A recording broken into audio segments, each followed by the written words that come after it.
In April 2022, my life hit rock bottom. The restaurant that I used to work at as a cook had just let me go, and finding another workplace was turning out to be a huge challenge. That was only the first blow. I was living with my boyfriend of 4 years at the time, and it was a happy relationship. Emphasis on was. I had always wanted to get married and start a family, and when I was laid off, I began to seriously think about my future. I was certain that Nico was the love of my life. He had always been there for me, and I knew I wanted to grow old with him. So I brought up the topic of marriage casually at the breakfast table. I didn't propose or anything. I was just hoping to get an assessment, to hear what he thought. His reaction was unexpected. He turned pale as a sheet. His jaw dropped, allowing half-chewed cereal to fall out and plop back into the bowl of milk that he had just spooned it out of. And then, ever so caringly, he explained to me that all that stuff about family and marriage wasn't really up his alley. So that was that. I couldn't imagine never getting to have kids. Now I know it's not for everybody, but it's just something that I've always wanted. Nico and I have spoken about it before when we first started dating, and he had always said that he hadn't made up his mind yet. Apparently over time he had. Don't get me wrong, I don't think he owed me anything. I wasn't even that mad, I merely crushed. After we had broken up, Nico didn't want me living in the same place as him anymore, and seeing as I was unable to afford anything of my own, I had to move back in with my parents. I felt so pathetic. I kept looking for work, but to no avail. I had lost my job, my home, and the man that I loved, all in that 1 month of April. Then one day, my cousin Charlotte, or Lottie as she's more commonly called, came to visit me. "So, I heard you're not doing too well." Those were her first words to me. If a conversation starts like that, it's bound to be at least a little humiliating. It was true, but it stung nevertheless. "Good to know that word spread," I told her. "You'll be happy that it did later." She gave me a secretive smile over the cup of coffee in her hand. "Frank's father has just bought a huge stretch of land. It's very far away from here. The drive is going to take a few days, and it's apparently insanely beautiful. It's at the foot of some mountains, and there's woods too, though the property is basically wide open." Frank is Lottie's husband. She married rich and young right after high school. I wasn't sure where she was going with this thing about the mountains, but I felt a tiny pang of jealousy already. Though born and raised in the metropolis, I had never felt at home in big cities. For one, I'm extremely nearsighted and at the same time, hate wearing glasses or contacts, meaning that I'm either uncomfortable all day or always bumping into people. When I was little, my mom and dad would take me on nature vacations to get away from all the bustling masses. There I could walk around without my glasses all day long, even though I would trip over the occasional rock. Besides, the romantic in me loved the untouched landscapes. Fresh air and the smell of grass, flowers and wood have always had a way of making me relax like nothing else could. The sounds too. Winds blowing, leaves rustling, birds and insects chirping. Yeah, I think deep inside I had wanted to return to the great outdoors for a long time. And Lottie, having often accompanied me on those trips when we were little, appeared to remember. Her smile grew as she carried on. "Alright, this might sound a little crazy, but hear me out. Frank's dad, Robert, wants to move up there and build something from scratch. And he wants his family and some friends and acquaintances to come join him. Like the old settlers, kind of," I had asked. "Oh, sure, maybe. Anyways, it's pretty solitary, but not far off from civilization by any means. There's a large town nearby where Rob owns some businesses, so he would get us work up there. He's been planning this for ages. He's this big, loaded guy, but he wants to live simpler, or pretend to at least. I've been up there with Frank to check out the place already, and it's incredible. There's no better view than what you have up there. It's bright, it's open. You would love it." So I'm telling you this obviously, because I figured you might be interested. Sure, we need to build the house first, so once we get there we'll be living in tents and huts for a while. But you're gonna have a bed and work and a bit of an adventure. And I'd like to have you there with me. At first, all I could say in response was a drawn-out, Lottie gave me an awkward chuckle as she twirled a strand of that flaxen hair around her finger. I know it's a bit unconventional, but I'm really looking forward to it.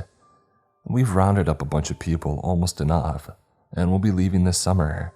I literally cannot wait. You'll love the others too. Some of them are kinda goofy but real nice.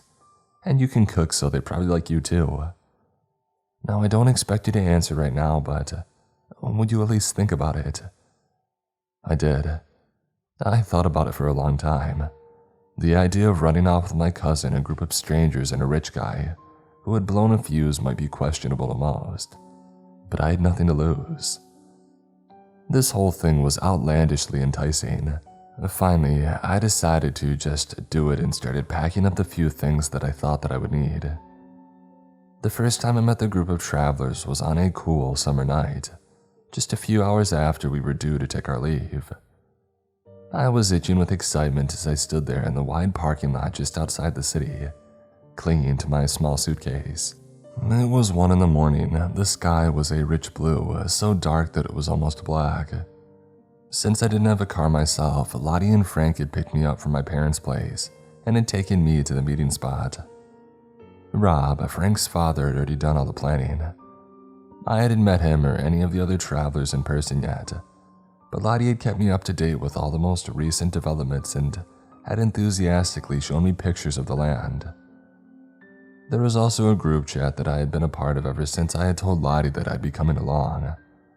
So when the others came trickling in one by one, and we had exchanged greetings, they didn't feel like complete strangers. Apart from myself, Lottie, and Frank, there were Ruben, Jesse, Bill, Manuela, Rose, and Myrna. Ruben and Jesse were my age. Just like me, they had been let go, and while Jesse had a background in construction, Ruben used to be a ranch hand. He wasn't from the city, but had apparently made friends with Frank a few years back, which was how he came to join us. I envied him a little for all the time that he had gotten to spend outdoors. Bill was an older man and a direct acquaintance of Rob. He had money too, and just like Jesse, he used to be somewhere in the construction field, though I doubted that he did much of the muscle work. Manuela had just gone through a nasty divorce. She had walked away with a substantial sum and the strong desire to get as far away from the city as possible after her ex-husband's affair with his secretary had surfaced. Rose was a shepherdess, which I found exciting since I had never met a shepherdess before. She had left the city a long time ago but returned to join us. She had been working on a sheep ranch up to that point, and Rob wanted her to look after the sheep that he was planning on purchasing for his project. They knew each other through Myrna, who was Rob's girlfriend and Rose's sister. Unlike her sister, Myrna had never left the city and probably hadn't worked ever since she had gotten together with Rob. The only thing that we all had in common was how excited we were to leave. Robert was the last one to arrive. He pulled up in a large, expensive-looking truck, which in shape was similar to the one that Ruben had brought, just a lot bigger and fancier. He greeted Myrna with a kiss and the rest of us with a grand wave. "My friends," he began, sounding genuinely ecstatic. "It's so good to finally meet you all in person. This is going to be a long trip, so I do hope you all packed some snacks and something to drink. I've sent you the list of stops that we've scheduled for the ride. It's important that we get enough sleep and eat well. I don't want you arriving exhausted. I'll be taking the lead, but don't worry if any of you happen to fall behind at some point. We'll wait at the stops that we agreed upon for you to catch up with us. Okay, what else? Ruben and I have the tents on our trucks. We'll drive at nighttime as much as we can. The roads will be clearer. If everything goes smoothly, we'll be up in the mountains in 4 days. Alright folks, I believe we can get started." Jesse, Manuela, and I had agreed that we'd be taking the first part of the journey together in our SUV. She had placed a couple of bags under the passenger seat, so Jesse and I had slipped into the back.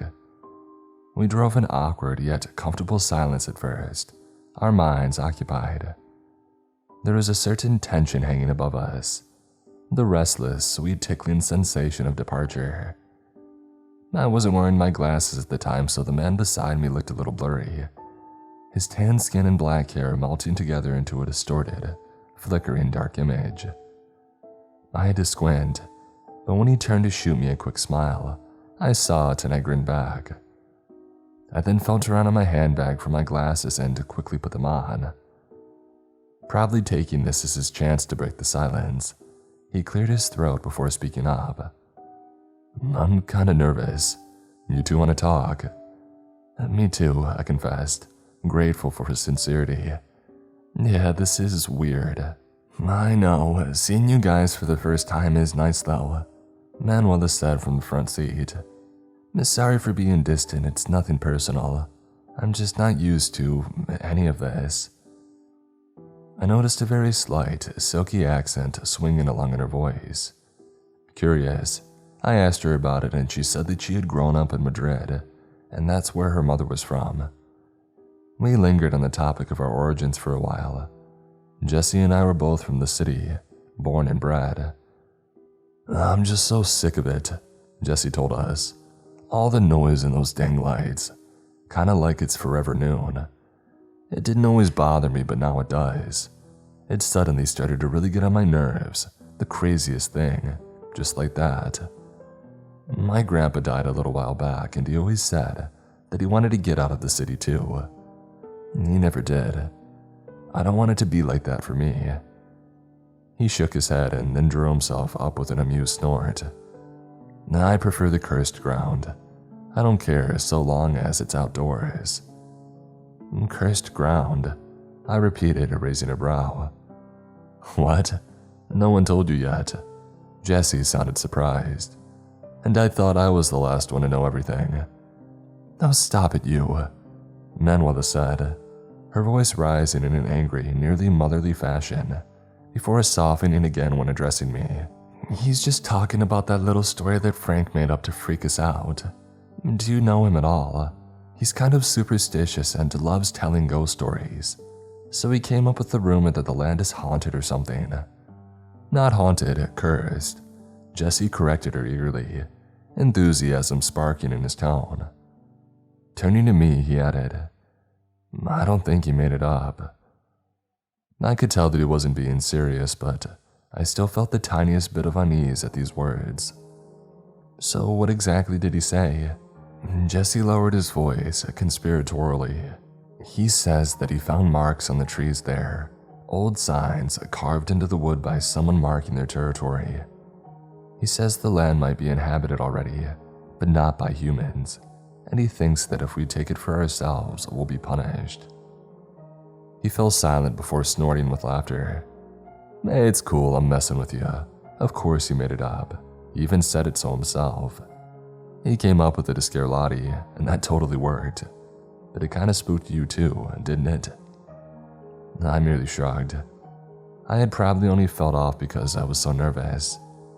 Manuela threw me a glance in the rearview mirror, a knowing and understanding look on her face. "Nothing wrong with feeling strange about all this," she assured me.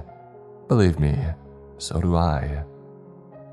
"I've never been around so many people with as much money as you guys before," Jesse remarked, giving her a nod. "I mean, there's you, Bill, Rob, Frank, and Lottie by extension. I guess Myrna too. Manuela, did you work?" "Well, in a way. My family was already well off, so I got a great education and studied art, and then got married. After that, I stayed at home but also painted and sold my works. It didn't make a lot of money, but it was still substantial and my own, you know." "Can I see some of your art?" I asked curiously, and Manuela gave me a sweet smile, saying that she would gladly show me some photos later. After that, conversation got a little more relaxed. Bit by bit, we began to feel more comfortable around one another, even a little like old friends. Manuela was kind and clever, with a motherly attitude that would occasionally surface when Jesse tried to scare me again. Jesse himself was friendly, warm and open in a way that made me think he was great around people. But I noticed that he could hardly keep still in his seat. He was either always tapping his foot or fumbling with his collar or playing games on his phone. We had been driving for about 2 hours when Manuela suddenly slowed down. I leaned forward to look over her shoulder from behind. The road in front of us was empty, except for Rob's car, which was just ahead of us. We were second in line, the others trailing after us. "Is something wrong?" I asked carefully. "Did you just, never mind. I thought that I saw something." Manuela replied, shaking her head at herself. "Saw what?" I prodded. "Oh, a fat badger or something. It was lying right there, but a trick of the light probably. Or maybe it was still alive, saw us coming and bolted." Jessie casually chimed in. Manuela sighed and mumbled something to herself about not having gotten enough sleep before speeding up again. Ruben's truck had already passed us, and Bill waved from the passenger seat as they drove by. "How do you think they're getting on?" I asked. "Nah, just fine probably. Bill's sorta annoying, but Ruben's got a thick skin," Jesse replied. "Though I can't imagine they got a lot to talk about." "Why is Bill in this anyways?" "I don't know. Guess he just hung around Rob a lot and caught the fever." We fell silent again, and I leaned back in my seat, removing my glasses and allowing my eyes to rest for a moment. Manuela offered to get some blankets and pillows from the trunk, but I didn't really want to sleep, just relax a little. I listened to the radio, silently humming away in the background. Suddenly, I became aware of another sound, a low thumping noise seemingly coming from above me. I opened my eyes again, sliding on my glasses to look up, which of course was useless as I could hardly see through the car ceiling. "You guys hear that just now?" "Hear what?" Manuela asked, giving me a puzzled look in the rearview mirror. It sounded like something at the top of the car. "I didn't hear it," Jesse said. "There were some trees just now, could have been an acorn or something." I nodded and sank back into my seat in relief. Jesse laughed and asked if Frank's story had gotten to me. Turning to look outside the window, I noticed that Ruben's truck stood by the side of the road a little bit ahead of us. Ruben himself was leaning against it, a soda bottle in hand. He had probably stopped to stretch. I wasn't sure if he would hear, but I knocked against the glass and waved at him as we drove by. To my surprise, he raised his head, smiling at first as he recognized us, only for his face to fall all of a sudden.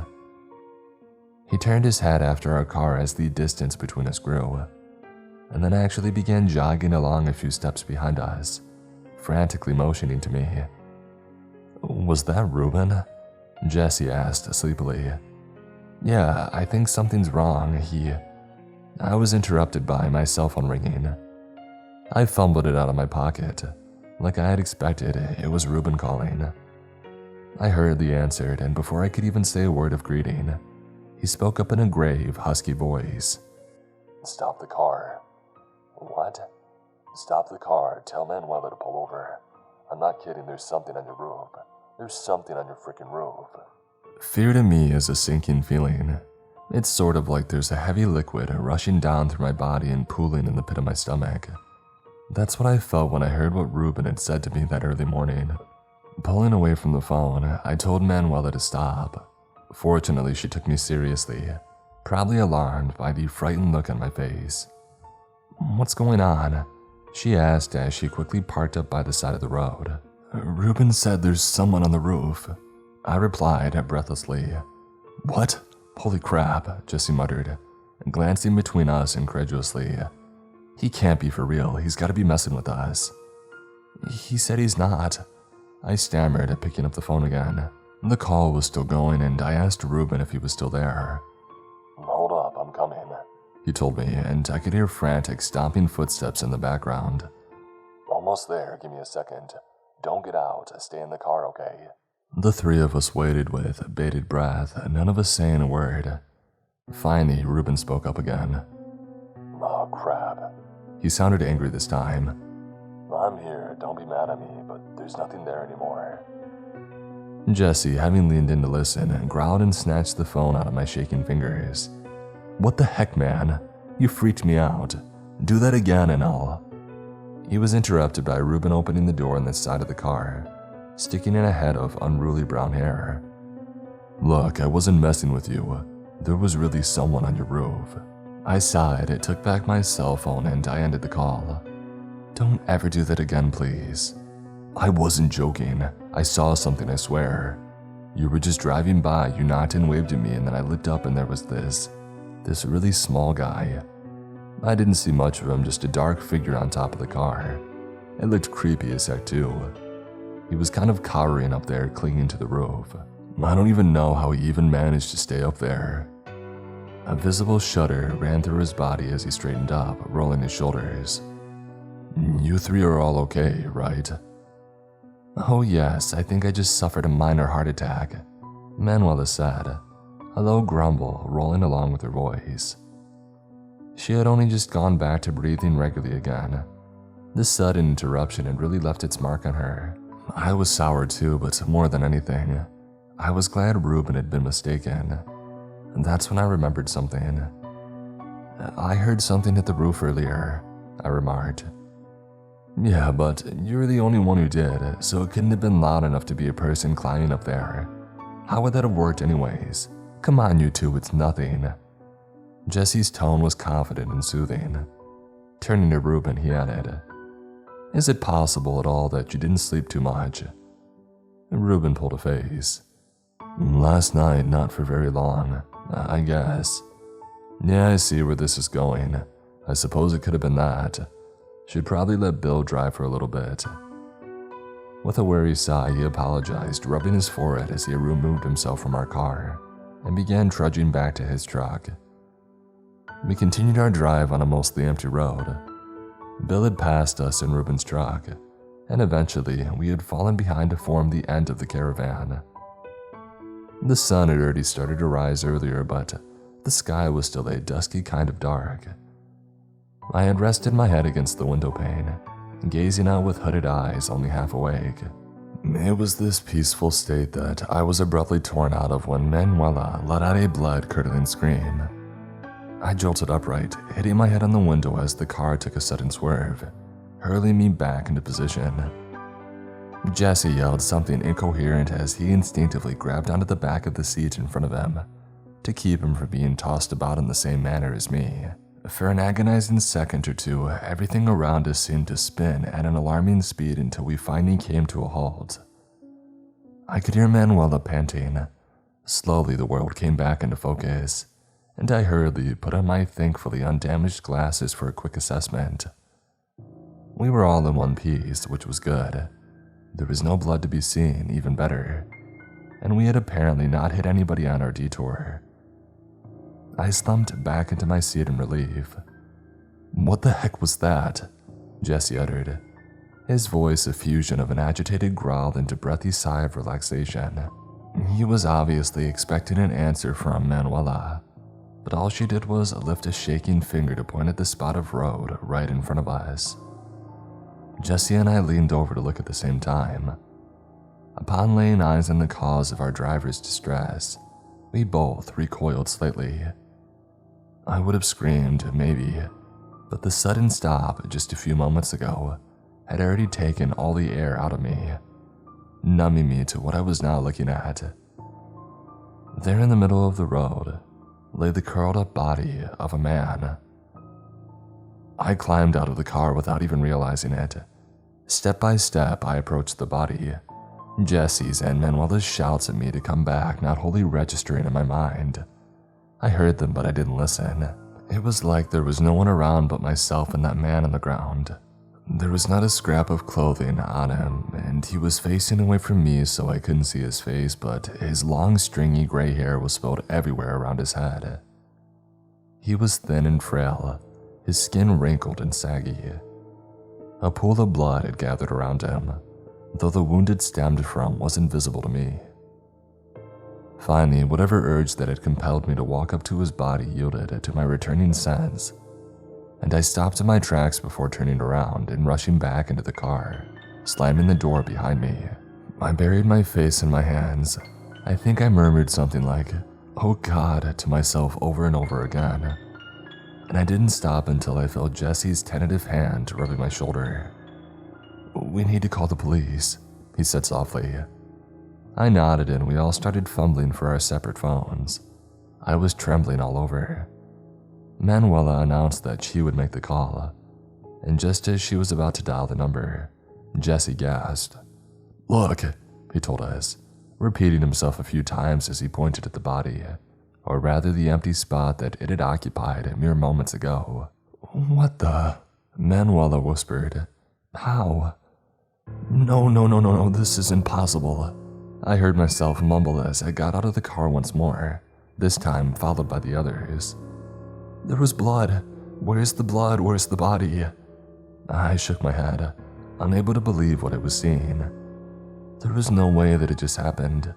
There was no way that man, even if he had on some off chance still been alive, could have simply up and vanished without a trace. "We all saw this, right?" Jesse asked. Nobody replied. "Okay," Manuela eventually spoke up, trying to put firmness into her shaking voice. "We'll catch up with the others and tell them what happened, and then we'll sleep. I need sleep right now. I need to.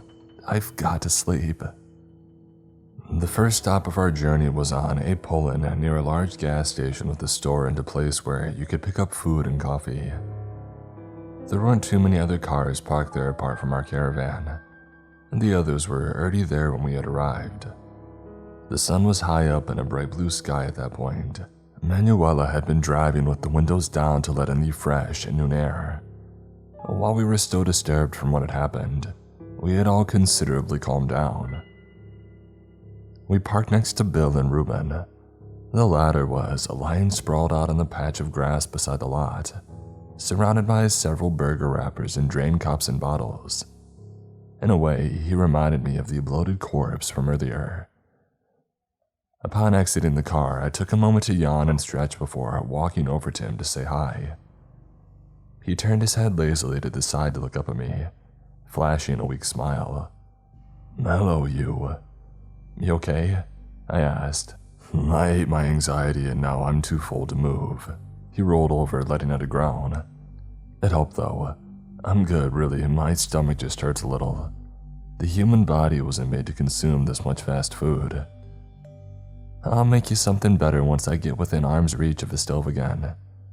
Hey, listen, about what happened earlier." "Yeah, I was an idiot. I don't know what got into me. I've gotten some sleep now, though," he replied, awkwardly turning to look up at the sky. "Sorry I freaked you guys out." "No, that's fine, after you left, something happened. This is gonna sound crazy, but we saw a body on the road." Ruben quickly sat up. "A body?" "Yes, it was there one moment and then it was just gone. It was this old guy. He was completely naked, lying in this huge pool of blood. I didn't see him from the front, but he was definitely dead. He didn't move at all. Anyways, we were about to call the police, but then we looked at the road again and he had disappeared. The blood wasn't there anymore either. It was like it all hadn't happened in the first place." "What? Is that a joke?" "No, I swear, I'm serious. Ask Jesse and Manuela. We all saw the same thing." I pointed over at my two travel companions, both of which were talking to Rob. Ruben's gaze fluttered from me to them and then back to me. Biting his lip, he reached up to wipe his forehead. "Well, that is something," he finally murmured. "Kinda makes you think about that guy on the roof. I mean, if afterwards you three started seeing weird stuff too. Okay, it's not like this can't be explained." I offered him my hand to help him stand up. "How do you mean?" "Not sure." He bent down to collect the trash that he had scattered across the ground. "It started with me spotting that one thing, probably made it up, and then I told you guys and you guys got freaked out. We're all stressed out here and we're all nervous. So after that first one, maybe the three of you just happen to be in the same state of mind and had like a group hallucination. That's gotta be a thing, right?" "It could be, I'm not gonna lie. I have no idea, but I paused to let out a nervous laugh. Honestly, after that old guy's corpse, I'm just about ready to take anything that's faintly logical and run with it.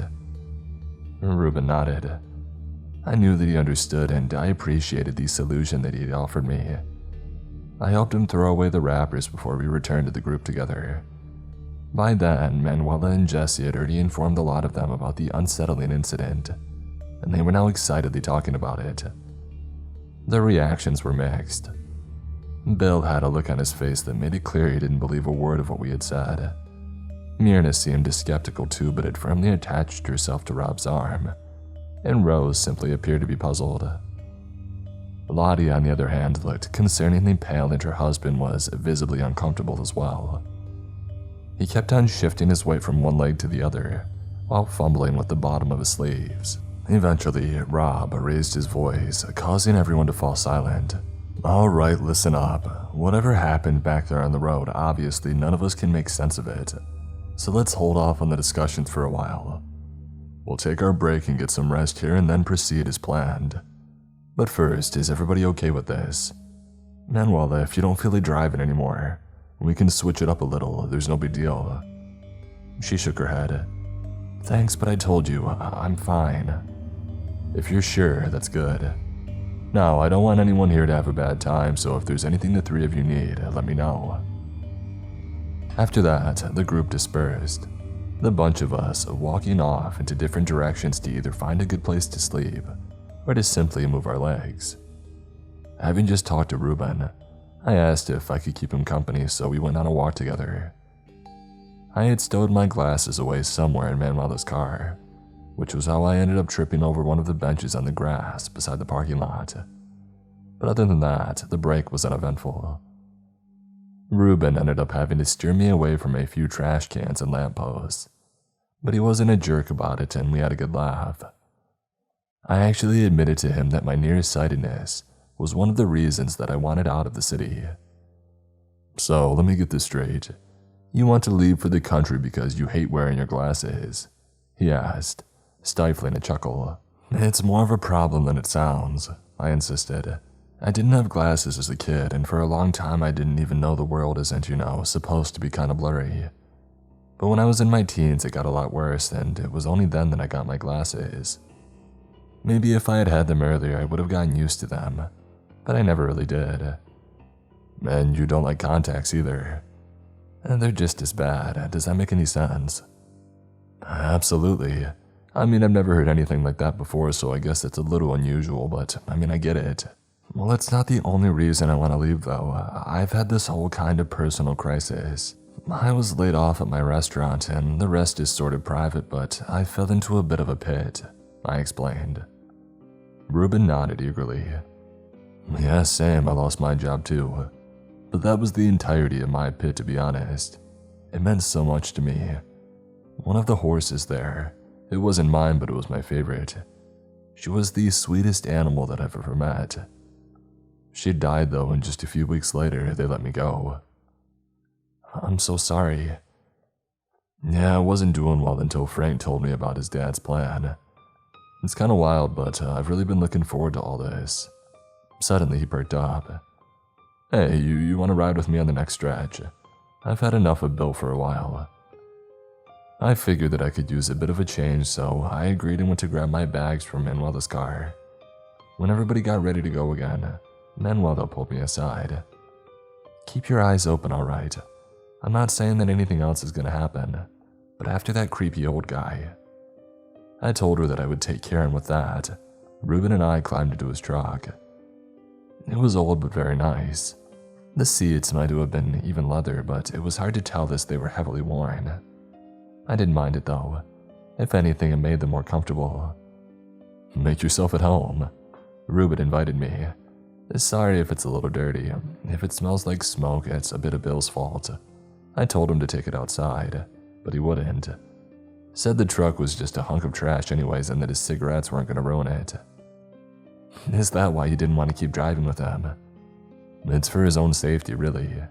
I opened the glove compartment to put away my glasses where I found half a bag of chips, which for some reason got me wheezing with laughter. Ruben then asked me to hand it to him as he was apparently hungry again, and that only set me off further.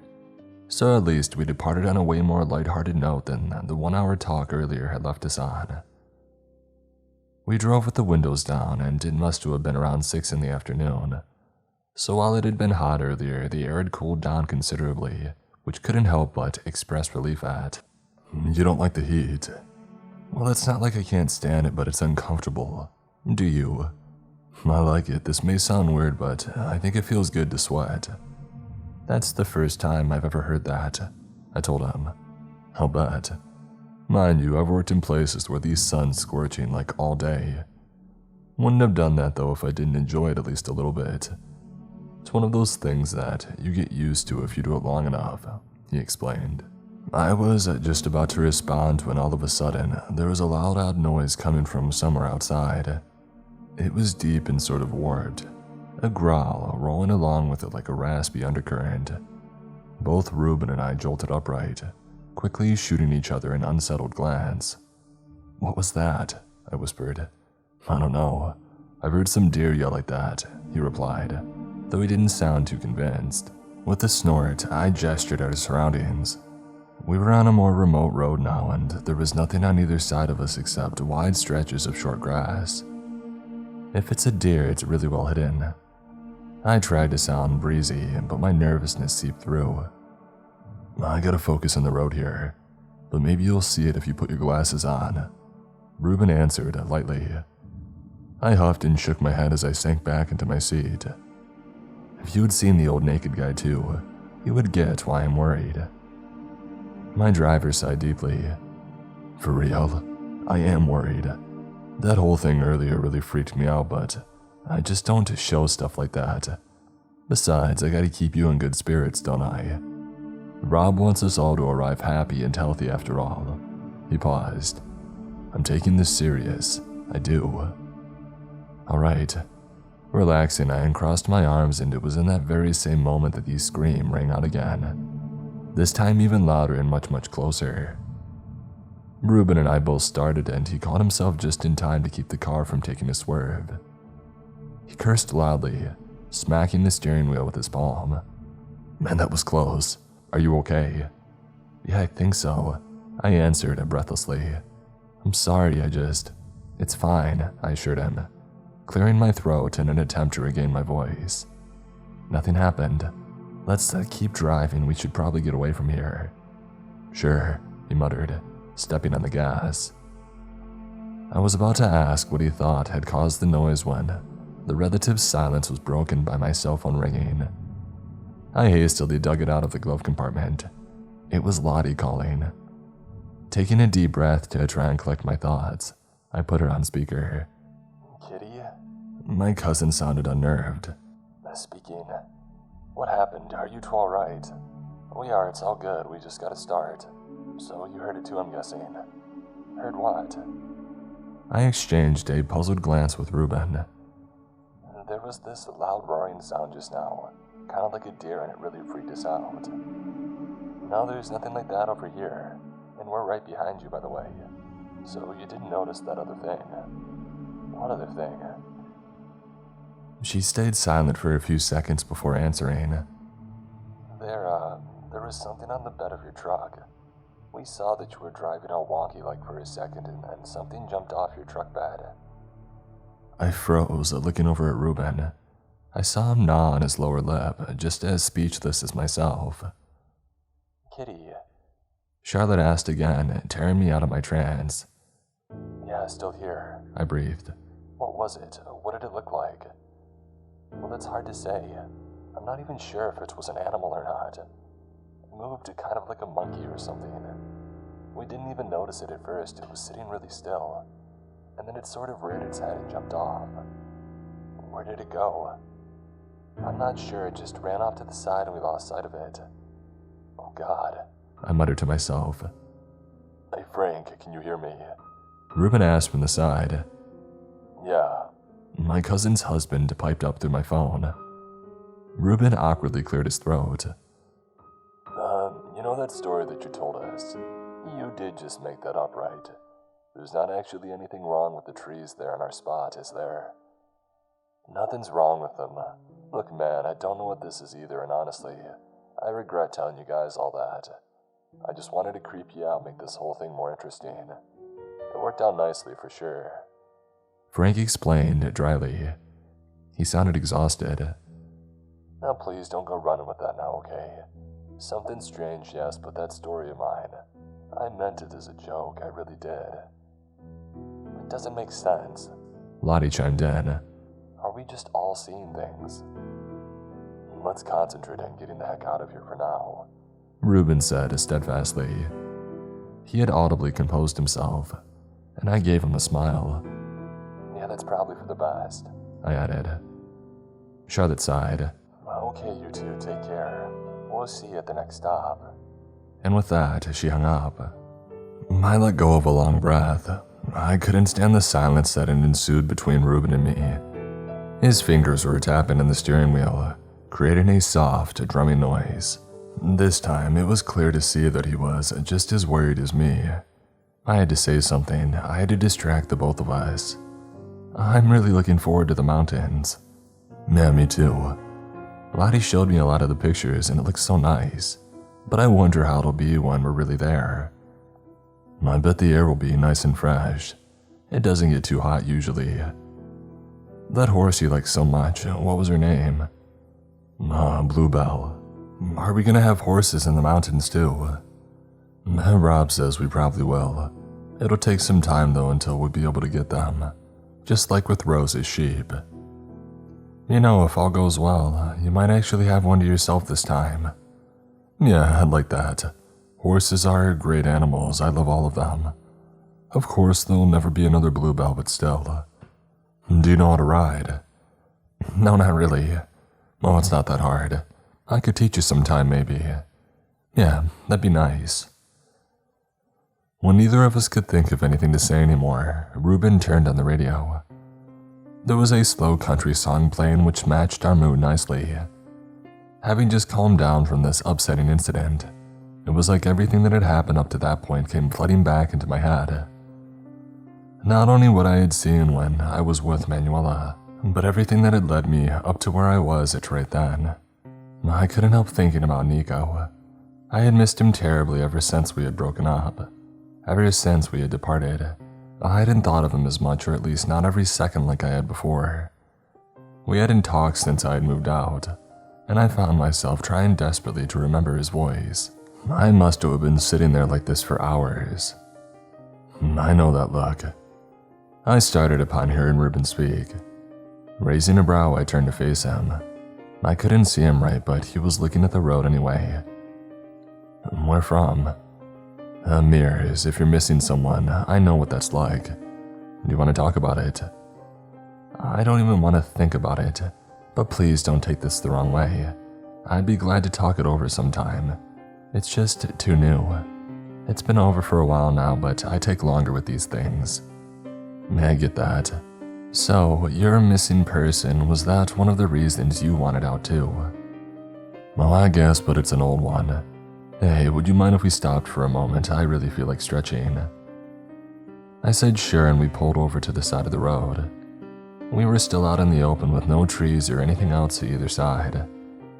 The sky was particularly dark and clear, and when I put on my glasses, I could see just how many stars were up there. We didn't have a lot of time, but for what it was worth, it was a lovely sight. Reuben got out of the car before I did. He groaned loudly, and I was pretty sure I could even hear his back crack as he straightened up. He rounded the truck and then stopped in his tracks. Something wrong? I asked, opening the side door to stick my head out, only to recoil when he pressed it shut again. Don't come out, he bellowed. The volume of his voice and the sudden rise in its pitch was startled me. Stay right there. Why? I leaned over to stick my head out the window instead. This time, Reuben placed his palm right up against my forehead and gently but firmly pushed me back in. Stay there, you don't want to see this, he uttered with a tremor. Please. He finally removed his hand and stepped up to the back of the truck. He let out a sharp gasp. God, no, he whimpered. No, no, no. I couldn't stay any longer. Against my better judgment, I staggered out of the car to stand beside him. Before I even spotted what he was looking at, I was already hit by a rotten stench. And then I saw it. It was right there on top of the truck bed, standing out even in the darkness. The large, severed head of a white horse. Its eyes were wide open, and they were staring up at us, looking strangely spirited despite their obvious lifelessness. I felt bile rise in my throat, and before I could push myself together, I doubled over and threw up on the grass. I had to pull myself up on the truck door when I was done. Meanwhile, Ruben stood absolutely motionless like a statue. When I found it in me to look him over properly, I saw a horrified sort of recognition flickering in his eyes. "That's her," he stammered. "It can't be her, of course not, but it looks exactly like her." He swallowed audibly. His eyes were rimmed with tears which slowly began to roll down his cheeks. "This isn't happening. Tell me this isn't happening." I took a deep breath, the taste of my sick still flesh on my tongue. "Okay, come on, sit down," I whispered, placing my hand on his shoulder to gently turn him around and lead him to the passenger seat. He plopped down with a whine. "You're okay, it'll be okay." I tried to assure him as I leaned over the side to grab my phone from the glove box. "What are you doing?" he asked weakly. "I need to take a picture of this. Last time, I'm not sure the others believed us. Bill definitely didn't, and I'm not sure about Rob and Myrna either." I explained as I opened the camera with shaking fingers.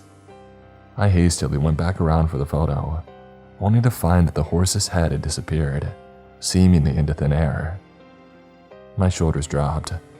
"You have got to be kidding me," I remember thinking. "It's gone," I confessed, turning back to Ruben. "How can it be gone?" he replied, but he didn't get up. "I don't know." I swung myself into the driver's seat. "I'll drive for a while. I'm so sorry. Please try to rest if you can." We didn't take off for another while, though. I simply sat and thought, hoping for my stomach to settle. Frank and Lottie had passed us, but seeing as there was nothing off about us being parked there to take an apparent break, they didn't slow down. Finally, Ruben seemed to recover a bit. "I don't understand," he mumbled. "I was really trying to explain this all the way, but there's obviously no way that's going to work anymore. And now this, and now this." He shook his head like he was trying to chase the image from his mind. "I'm sorry I lost my cool there. I'm going to keep it together from now on, I promise. This was simply too much just now. Do you still want to drive?" "I think it's better that way," I confirmed. "You're right." He pulled his legs up inside the truck. "Keep on your glasses, though." "Sure." The truck sprang to life with a sputter. Apart from being a little slow, I'm an alright driver, so I got us on the road at a throttled tempo. After about half an hour, Ruben said something like, "Well, how's this for a hayride?" And that's how I knew that he was back to his old self at least. "So, do you have any ideas on what any of this means?" I inquired tentatively. "I really don't know. If I had to guess, and I'm not gonna lie, this is based on Frank's story, even though he says it isn't true. Something doesn't want us to reach the mountains." "Yes, but why would Frank's made-up legend to have anything to do with this? I mean, it doesn't add up." "Nothing adds up here," Ruben reminded me. "I don't even know anymore. The thing is, how would anyone or anything know about Bluebell? It's like it can read minds or something." "It," I repeated, drawing the word out. I still can't believe there's actually something like this happening to us. If you had asked me before, I would tell you that there's no such thing as, well, as any of this. It's insane. It is. The others are gonna freak out, but at this point, I'm pretty sure they simply ought to hear us out. Well, what do you think we do? Nothing. I have my theories, yes, but in the end, we don't know what's going on, and even so, we shouldn't be changing our plans. I mean, these things we keep seeing aren't real anyways. I'm not gonna lie. That just now, that was terrifying. I'm not gonna forget this for a long time, I think. But still, it went away, so as long as these things stay fake, what's imaginary can't hurt me, right? "I guess not," I replied, slightly reassured by the improving faith in his voice. "So, you still want to get to the mountains?" He snorted. "After all this?" I want to get to the mountains more than ever. Do you? Yeah, so do I. Turning back is out of the question anyways, because where would that get us? Just because this started while we were on the road doesn't mean it'll stop if we don't go. It might not even have anything to do with our land at all. Like you said, we don't know. Right, but come on. It has to be about the land. I know Frank made up a story, but it could have come alive or something. Sounds silly, but I'm ready to believe anything right about now. But if it did, that wouldn't change our plans. Well, of course not. I'm sure the others would want to pull through anyways. We're gonna have to tell them what happened soon. Suppose we'll find out how that'll go. But we're gonna get there and we're gonna have a fresh start. All of us. We all want this so much. He took a bottle out of the center console, unscrewed it, and took a deep, long swig before letting out a sigh. Everything sucks now, but we'll sort this out, I'm sure. I gave him a thankful nod. He definitely knew what I had been wanting to hear, and it felt good to know that even after what we had seen, he was ready to carry on with our journey. If he was, the others would probably be too. Either way, Jesse had been right. Ruben definitely did have thick skin. I thought about calling Lottie or someone else from the rest of the caravan to tell them what we had seen, but decided to save it for later. It'd be better for when they weren't in their cars. So we drove on for a while. Ruben fell asleep in the passenger seat, but after a few more hours he woke up and took the wheel so I could get some rest in turn. By the time that we pulled up to our second stop, Ruben had woke me up. I was actually feeling pretty refreshed. Nothing like being petrified and alone on some country road to distract you from your life having gone to crap. The second place that Rob had chosen for us to take a break from our journey was a large truck stop. We were the last members of the caravan to reach it, and the others had already been waiting for us. Thanks for the ride, I told Ruben as I opened the door and climbed outside. Well, my pleasure. Even before I spotted the nervous looks on everybody's faces, I sensed the tension in the air. Something simply felt wrong, and Ruben must have noticed it too as he growled quiet, "What now?" under his breath. Lottie was the first one to truly take note of our arrival. She spun around and came rushing towards me, taking my hands in hers, her features derailed with worry. "Oh, thank God you made it. How are you? Is everything all right?" "Not really," I admitted. "Wait, what's happened with you guys?" "It's Bill. He was riding with Manuela and Jesse, and when there was this wooded stretch of the land, they stopped because Jesse had to take a leak. Well, while they were doing that, they figured they might as well get out and stretch their legs. So Manuela and Bill got out too and they all went for a walk. Apparently they had had an argument in the car, so they needed to take some time to cool off, and they went off in different directions, and then, you better get the rest from Manuela." She quickly squeezed my hands again before letting go and running off somewhere. I shook my head inside as I went about looking for my two other travel buddies. Jesse was sitting in the parking lot sidewalk, looking absolutely defeated. Manuela was standing next to him. She had taken off her shoes and was walking to and fro barefoot, her lip twitching as though she was talking to herself in her head. She kept shaking her head like she was saying, "No," over and over again. Upon seeing me approach, she looked up with a weak smile. "Hello," she greeted me, her voice breaking a little. "I see you've made it through your ride with Ruben." "Yeah, he's nice," I replied. "We were okay except for, never mind, I'll tell you later. What happened to Bill? Where is he?" "Oh, Rob took him to get something to eat somewhere quieter. He's not well. After what we saw in the woods, we aren't either, but he's been feeling terrible. We kind of fought for a while in the car back there, but I hope he'll be okay." "So what happened?" Manuela motioned me over as she lowered herself down to sit next to Jesse. I crouched down beside her. We had stopped by the woods and all got out to move around a little. It had been sort of steamy with the three of us, and Jesse had to relieve himself, so he went off on his own, and so did I. And Bill just marched right into those trees. I was walking alongside the road, and then I suddenly heard one of the guys scream out. I couldn't tell who it was at first, but then I heard Jesse shout Bill's name, and all I could do was try to follow their voices as best I could. It was so dark and I could hardly see anything, but then I bumped into someone. I was so startled that I tripped and fell onto my back, and then I finally saw who I had ran into. It wasn't Jesse or Bill. It was this woman, this girl, but she didn't look right. Manuela paused to take a deep breath and rub her temples. For a couple seconds, she was merely fumbling for words before finally finding the composure to speak up. She must have been around 18, and for the most part she was normal, except her neck was incredibly long and thin. I don't know how she could even hold her head upright. She was making these horrifying choking sounds, and it was awful. I tried to crawl away from her, even though she didn't actually move towards me, and then all of a sudden, Jesse picked me up from behind.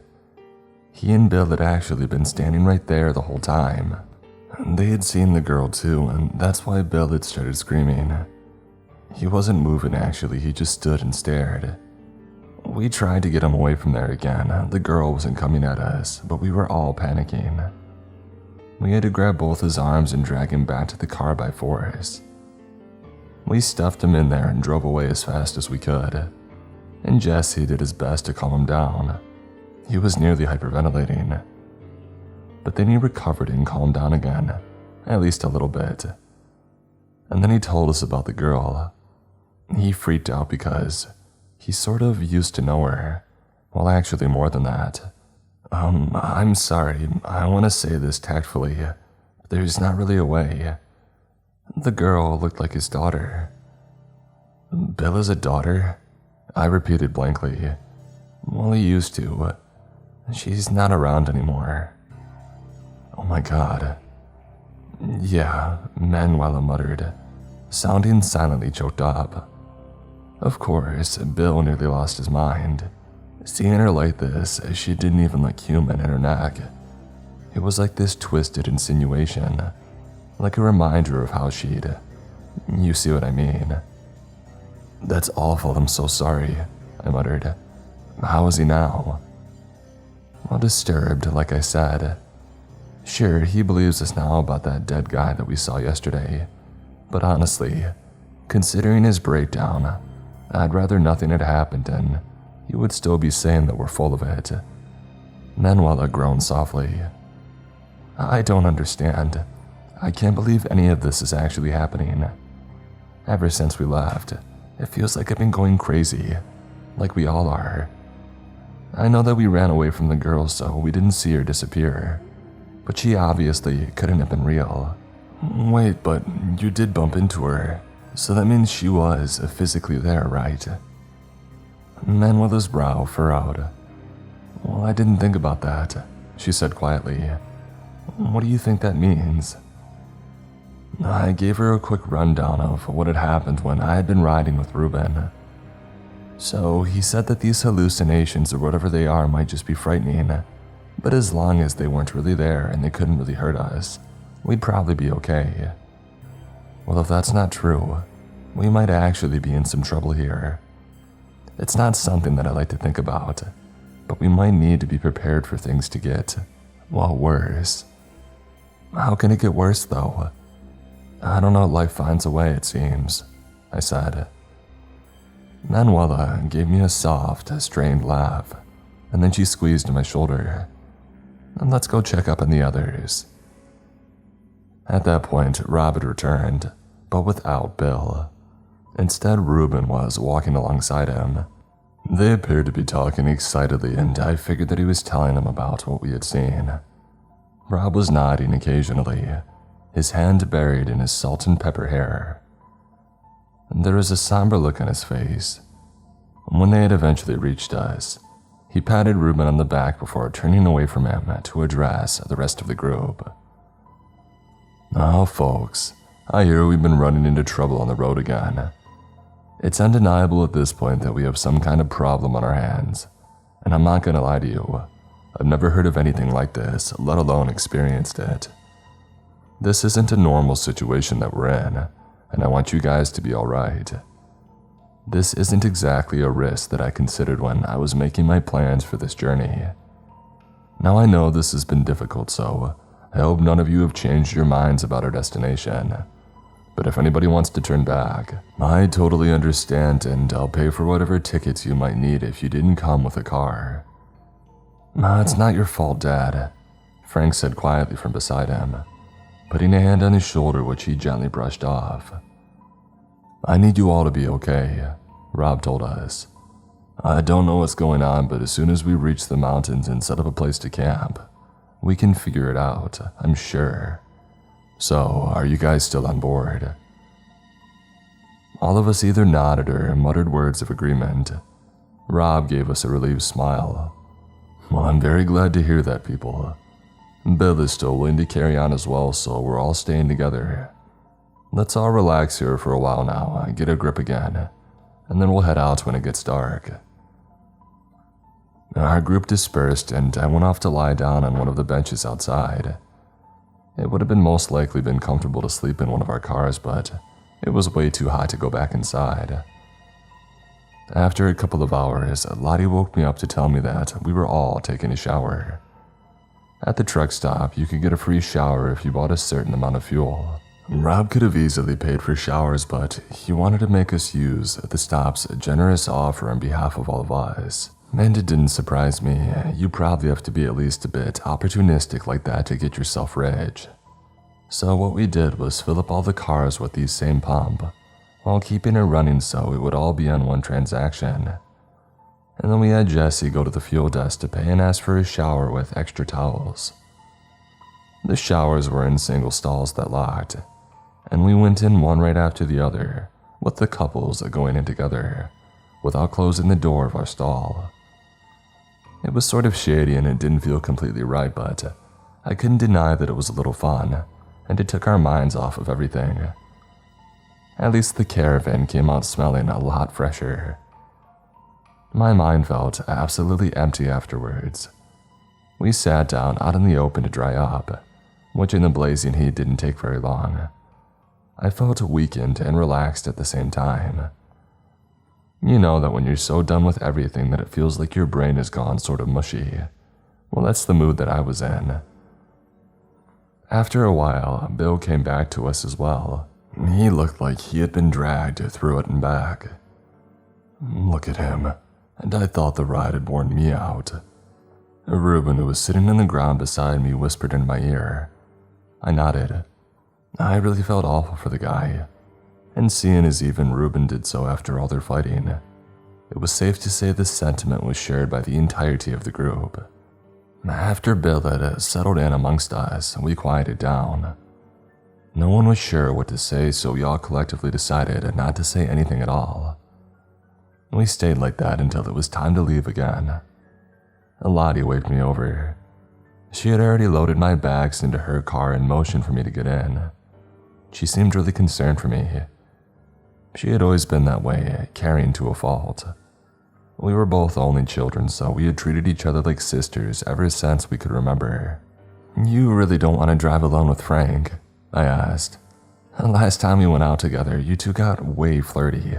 Not sure if I want to see that right now. Hey, you could always take your glasses off, she joked, only to visibly regret it in an instant. I will behave. Please, I just want you around. I'd be way too worried after everything that's happened. I need to know that you're alright. Fine, I muttered, climbing onto the back seat and curling up there. Lottie's and Frank's car was really nice, with seats comfortable enough to pass as mattresses. All I wanted was to take another nap, so that's what I did. I spent the following hours half asleep, breaking out of my haze every now and then to text Jesse. After having gotten Manuela's version of the incident with the girl with the long neck, I had asked for his as well, and despite the two of them being identical, it was good to get the bigger picture. Lottie, Frank, and I didn't talk a lot on the way. We both tried to start up a conversation occasionally, but it never got anywhere. I simply didn't feel like it. I love my cousin, and her husband is a decent guy too. But after what happened with Nico, it kind of hurt to see them together and what they had in each other. I know that's a petty thing to say, but it's just how I felt at the time. You can't fight these things. Therefore, we drove in relative silence until I suddenly felt a certain urge.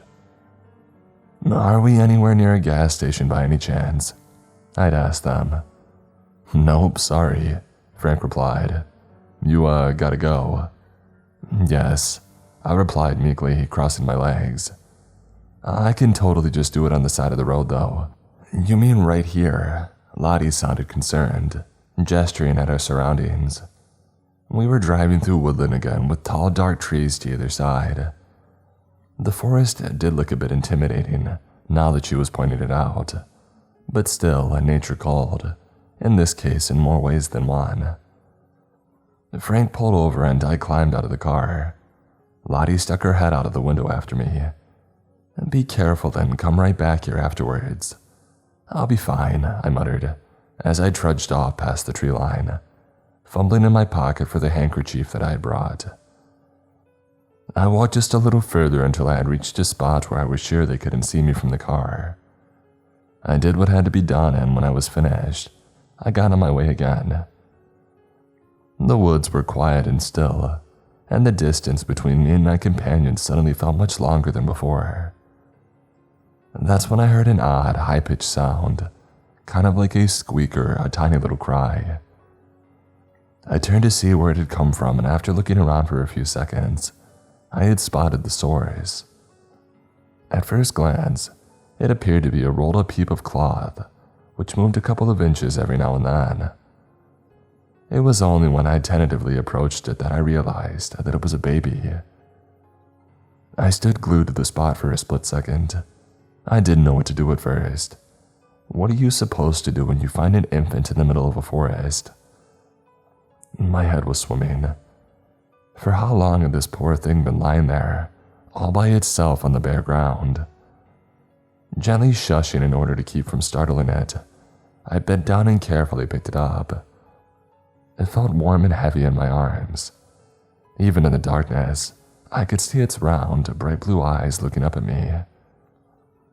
It let out a soft babble when I brushed some leaves and dirt off the blanket that it was wrapped up in with my finger. "Oh, hey you," I whispered.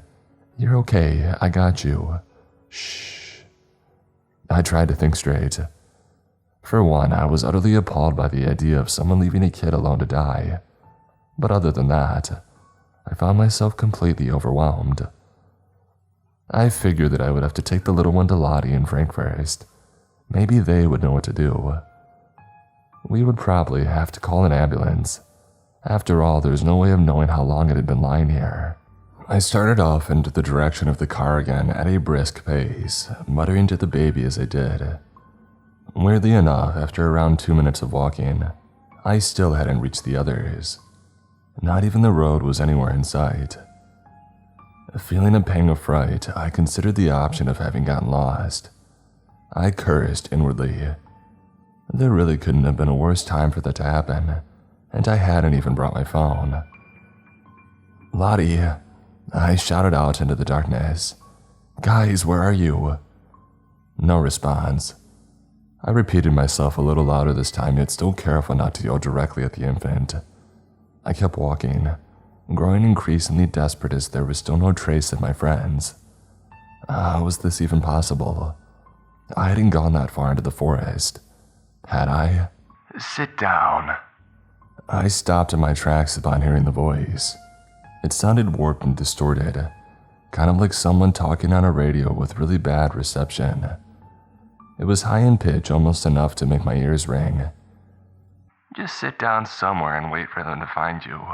Hold on to me, I'm all you'll ever have." I stared down at the little bundle in my arms. The thought in itself was bizarre, but it sounded like it was coming from the baby. I couldn't see anything anymore. The forest around me had gotten so dark that even with my glasses on, I was basically rendered half blind. Stay here and hold me. I'm what you wanted, right? You'll never have anything like me again. Why not? I don't know why I asked that. My head was completely empty. I was way too confused and afraid to form a single sound thought. At that point, I should have known none of this was actually happening, but it felt so real. Because you're never going to fall in love again, and nobody will ever feel close enough to you to start a family with you. Nobody. After how much of a wreck you become, who would have you anyways? I don't quite know what happened then, but when I came to, I was lying curled up on the forest floor with Lottie's hand on my shoulder. She was saying my name over and over again, gently shaking me. She let out a small gasp when I returned her gaze. Can you see me? Are you awake? Say something, please. Where's the baby? The question was out of my mouth before I even registered that my arms were empty. What baby? The baby. I found it here. It was all alone. Oh, sweetie, there is no baby. Come on. Let's get you up. Here we go. She gently placed her arm behind my back, hoisting me into a sitting position before bringing me up to my feet. She guided me back to the car where she helped me sit down. Have you got her? Frank's voice rang out from behind us as he caught up to us. He had apparently been searching in the woods for me too. Yeah, she's here. Oh, thank God. Is she all right? What happened? We stayed by the roadside for a few more minutes. Lottie was dabbing my forehead and cheeks with a wet piece of cloth, wiping the sweat and tears off my face. Eventually, my breathing had returned to normal, and after gulping down 2 bottles of cold water, the world was finally coming back into focus. I told my cousin what had happened, or at least the better part of it. I tried to fall back asleep until the caravan had arrived at its next stop. It wasn't actually planned, more like a little one in between. After my crisis, Lottie had called Rob and told him that we needed a timeout, so he decided that we would briefly get together at this pole-in next to a small gas station and talk things over. It was that time of night where the sky was at its absolute darkest when we got out of our cars. Fortunately, none of us were too tired, so our minds, except for mine, were still relatively sharp. Rob came over to check up on me first thing. He asked me how I was feeling and if there was anything he could do for me. I asked for some candy from the gas station shop, and surprisingly he took me quite seriously, as he marched right off and came back with various bags of gummy bears. It's on me. Thank you, you really didn't have to. Yes, I do. I don't know how any of this is happening, and it's definitely not what I had planned, but I ought to get you guys through this. He let out a deep sigh. At least you're communicating. Bill shut down completely for almost a day there. I don't want that to happen again. I had to hand it to him. He really seemed to care about us.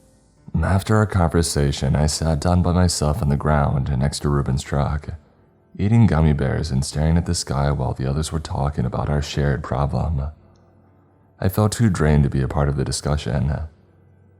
Eventually, it was time to depart again, and Ruben came trudging up to me, scratching his beard as he gave me a sympathetic look. I lazily raised my head to meet his gaze, nodding at the truck behind me and making a questioning noise. Words would have been too much of an effort. He seemed to get it though. Sure, get in there. He walked around to get in the driver's seat. No conversation needed because I like that. And with that, we were off. When the sun began to rise, I was starting to feel a lot better. We were driving mostly uphill now, and the woods had turned into plain and dried out grasslands. We would reach the mountains soon. So, when you guys were talking earlier, did you get anywhere? Yup, Rob came in with a plan, or rather safety measures. He wants to buy us some guns, and it's all based on what you said to Manuela earlier, that these hallucinations have a physical form. Time for shyness on our side is over. If it has a body, we can hurt it. We all agreed that it was getting extremely personal too. What with Bill's daughter and you being scared that you'll never have a family. Nice of Lottie to spread that around. You really care about that now. I mean, yes, it's kind of intimate, but we may need to give up on privacy if we want to figure this out. Besides, I told you about Bluebell. That's different. Why? Because it's only about a horse. No, mine's embarrassing. There's a difference between having lost something or someone important to you and being afraid that you'll never have anything like it at all. Plus, I've been feeling so sorry for myself since the breakup. I didn't even want to stay in the car with Frank and Lottie, just because I can't see happily married people right now. How pettily miserable is that? Ruben patted the steering wheel and thought. Alright, hear me out. So, I'm a divorcee. I got married to my high school sweetheart and she got pregnant. We were both really young, but I was looking forward to being a father. Turns out the kid wasn't mine. We split up and then the real father went and got engaged to her, and for all I know, they're still together raising that kid. At the time, I was crushed. I'd see them every now and then, and that hurt so bad. The thoughts that it gave me, too. It got to the point where I was so angry and bitter that I despised everybody who was in a better place than me. So I got myself out of there. I started working at a ranch far away, and for a while, it was just my work and me. It changed me. I didn't feel like anything was missing anymore. I started dating again, too. Sure, my plans for life had changed completely, but that didn't make me any less happy. I never thought that I would be fine on my own, but here I am, on my way to the mountains, and that one thing from my past that's really haunting me is a dead horse. What are you saying? You will have a family of your own someday, I'm sure. But even if you don't, you'll find some other thing that'll make you happy. And you're right on the brink of your own new start right now. You might not want to hear it, but I just want you to think about that, if it's any help at all. Actually, I think it is. I gave him a genuine smile. Thank you. And then all of a sudden I had an idea. It was sort of outlandish and I didn't know what to make of it at all, but it was something. Ruben, you know how us, Bill, Manuela, and Jesse are the only ones who really had those encounters? No. Frank and Lottie saw something on my truck bed just before we... Yes, exactly. Okay, think about this. Except for maybe the old naked man, these images were all connected to our past. Like something that we're more or less trying to get away from by doing this. Frank and Lottie, they're not really going to the mountains for a fresh start. They only want to go there for the sake of it. So when they saw that thing in your truck, maybe it was an illusion. He hummed, looking deeply focused. Keep talking. Oh, there's more. When we had started driving and I was with Manuela, she thought that she saw like this weird animal on the road for only a split second. And you saw something clinging to the roof of the SUV. So what you're saying is this thing, this little creature is what's doing this. But how? Frank's the one who loves supernatural stuff, but you ever read about shapeshifters? Having presented my theory to Ruben, he urged me to call Frank and Charlotte right away. Upon answering my call, Lottie slurred a tired "Hello" into her cell phone. But when she noted the agitation in my tone, she perked up considerably. Remember that thing you saw sitting on the truck bed? I asked eagerly. What did it look like again? A bit like a person, but also not. It moved like some kind of monkey or ape with how it was crouched down here. I glanced over at my driver. That sound about right? Well, it looked a little more like a person to me, but now that I think about it, yeah, I guess so. His voice was light with both disbelief and the excitement of realization. I quickly explained that we had figured it out, that it was this creature that we were looking for, and that we thought it must have been stalking us ever since we had left the city. Frank, anything you might know about that sort of thing? You're the folklore nerd. Ruben shouted into the phone from beside me. No, I don't know. It reminds me of a couple of things, actually. You know what a will-o'-the-wisp is. What? Ruben shouted again, right into my ear. Okay, you ever heard of these spook lights? They're anti-Marfa lights. They ring a bell, but I don't know. Well, it's sort of like those. They're these tiny, unearthly lights that make themselves look like lamps or lanterns to misguide travelers. Normally, they're said to be caused by fairies or ghosts, so I'm not sure if that's really what we've got here. But the traveling part in the misleadings would fit. Of course, the shapeshifter So, what we know so far is it's small and hunched, looks faintly like a person, and has somehow access to our most painful memories, I said. I'm not really sure, Frank replied. I'll think about it. Maybe I'll come up with something. Rob should have something for us to defend ourselves with once we're at the next stop. We can talk then. Alright, take care. I ended the call with a sigh. This feels like it's going to be useful somehow. Might help us if we do have to shoot this out. Speaking of which, I paused and nervously cleared my throat. I've never ever held a gun before. I've got no idea how to handle one. I don't think it'll come to that. You wouldn't want to give a firearm to the girl who never wears her glasses either. And just keep your eyes on the road. When we arrived at the next stop, the caravan had agreed upon, the sun had already passed its highest point in the sky and was about to start to set again. The truck slowly rolled up to the yellowish-green patch of grass the others had already gathered on, and we climbed outside. Upon noticing our arrival, Rob waved us over and we all formed somewhat of a crude circle around him. "Ladies and gentlemen," he began, sounding both tired and determined at the same time. "Let us cut to the chase. Who of you is confident in their skills with weapons?" Rose shrugged and raised her hand. Ruben mumbled a little, "I guess," and did the same, followed by Bill and Manuela. Rob nodded. "All right, very good. That's 5 of us if we count myself. Once we go back into groups, there should always be one person with a gun so they can have the others' backs. I've gotten us enough. They're not top-notch, but they'll do the trick. Frank, there is something that you wanted to tell us too." Right," his son spoke up, clearing his throat. "Kitty came up with this theory on what we're looking for, so I've been trying to figure out what exactly this thing is. I can't say that I know this for sure, but I did remember a pretty obscure legend that would match this one to a fault. Alright, so there's this dwarfish, a humanoid spirit that has the ability of taking on different shapes and forms. Just like ours, it can get into the minds of the people it focuses on, and it'll use what it sees to frighten them out of its settled territory. It's not a mind reader, but it can view certain memories, and this is where it gets interesting. Remember the ghost story that I made up for you guys?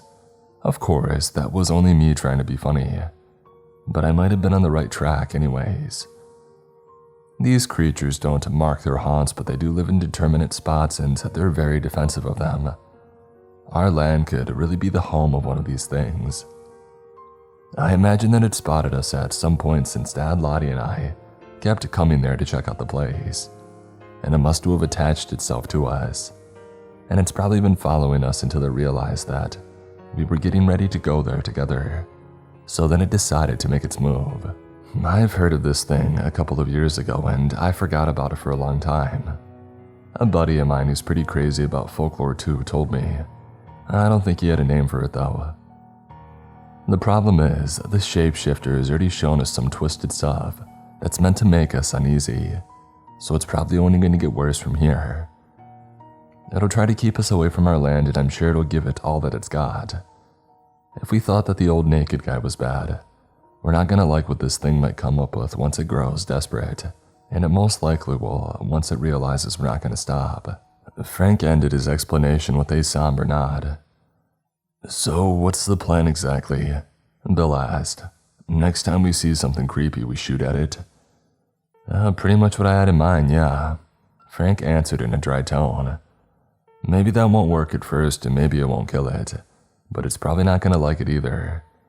We shoot to get it off our backs, and if we don't manage to get rid of it, we'll have to deal with it when we reach the mountains. We need to off it one way or another, and the sooner the better, before things get truly out of hand. Then again, we know that it doesn't like people, so it'll stay away from us when we're all together like this. On the road, that's not possible, of course, but it'll be a benefit for us if we need to confront it in the mountains.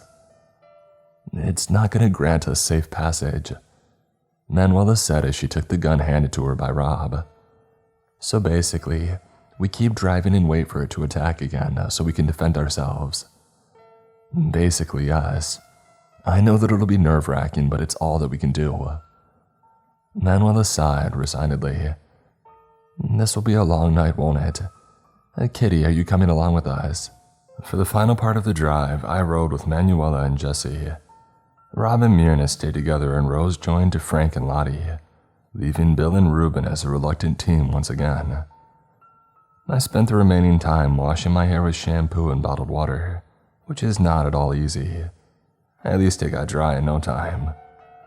The pull-in gave us the chance to freshen up and quickly buy some more supplies, mostly snacks, candy, water, and coffee. Before we all got ready to depart once more, getting back into Manuela's SUV, I was feeling a little giddy. We were almost there, and yet this whole trip still felt like kind of a fever dream.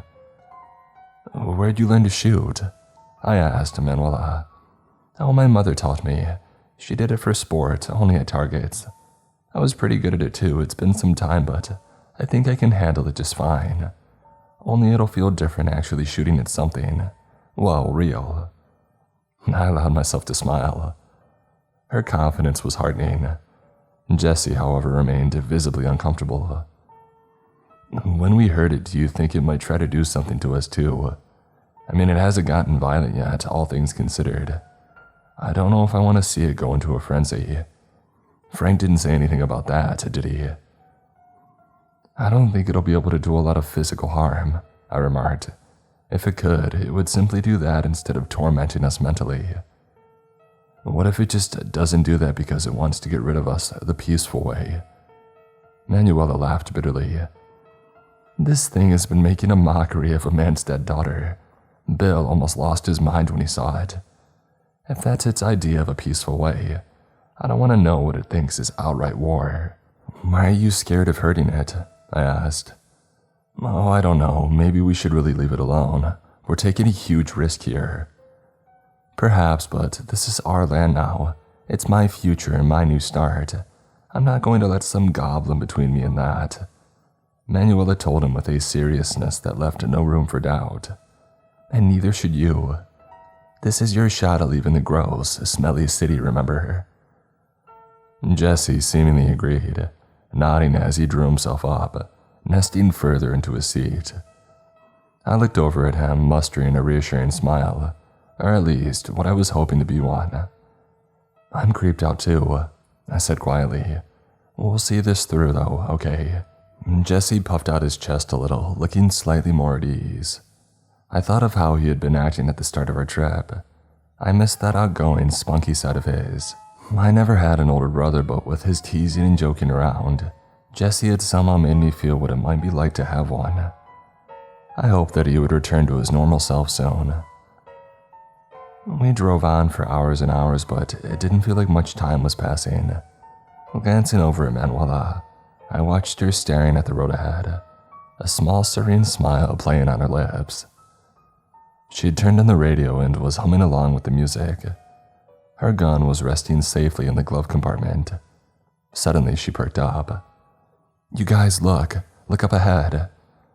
I scrambled to put on my glasses.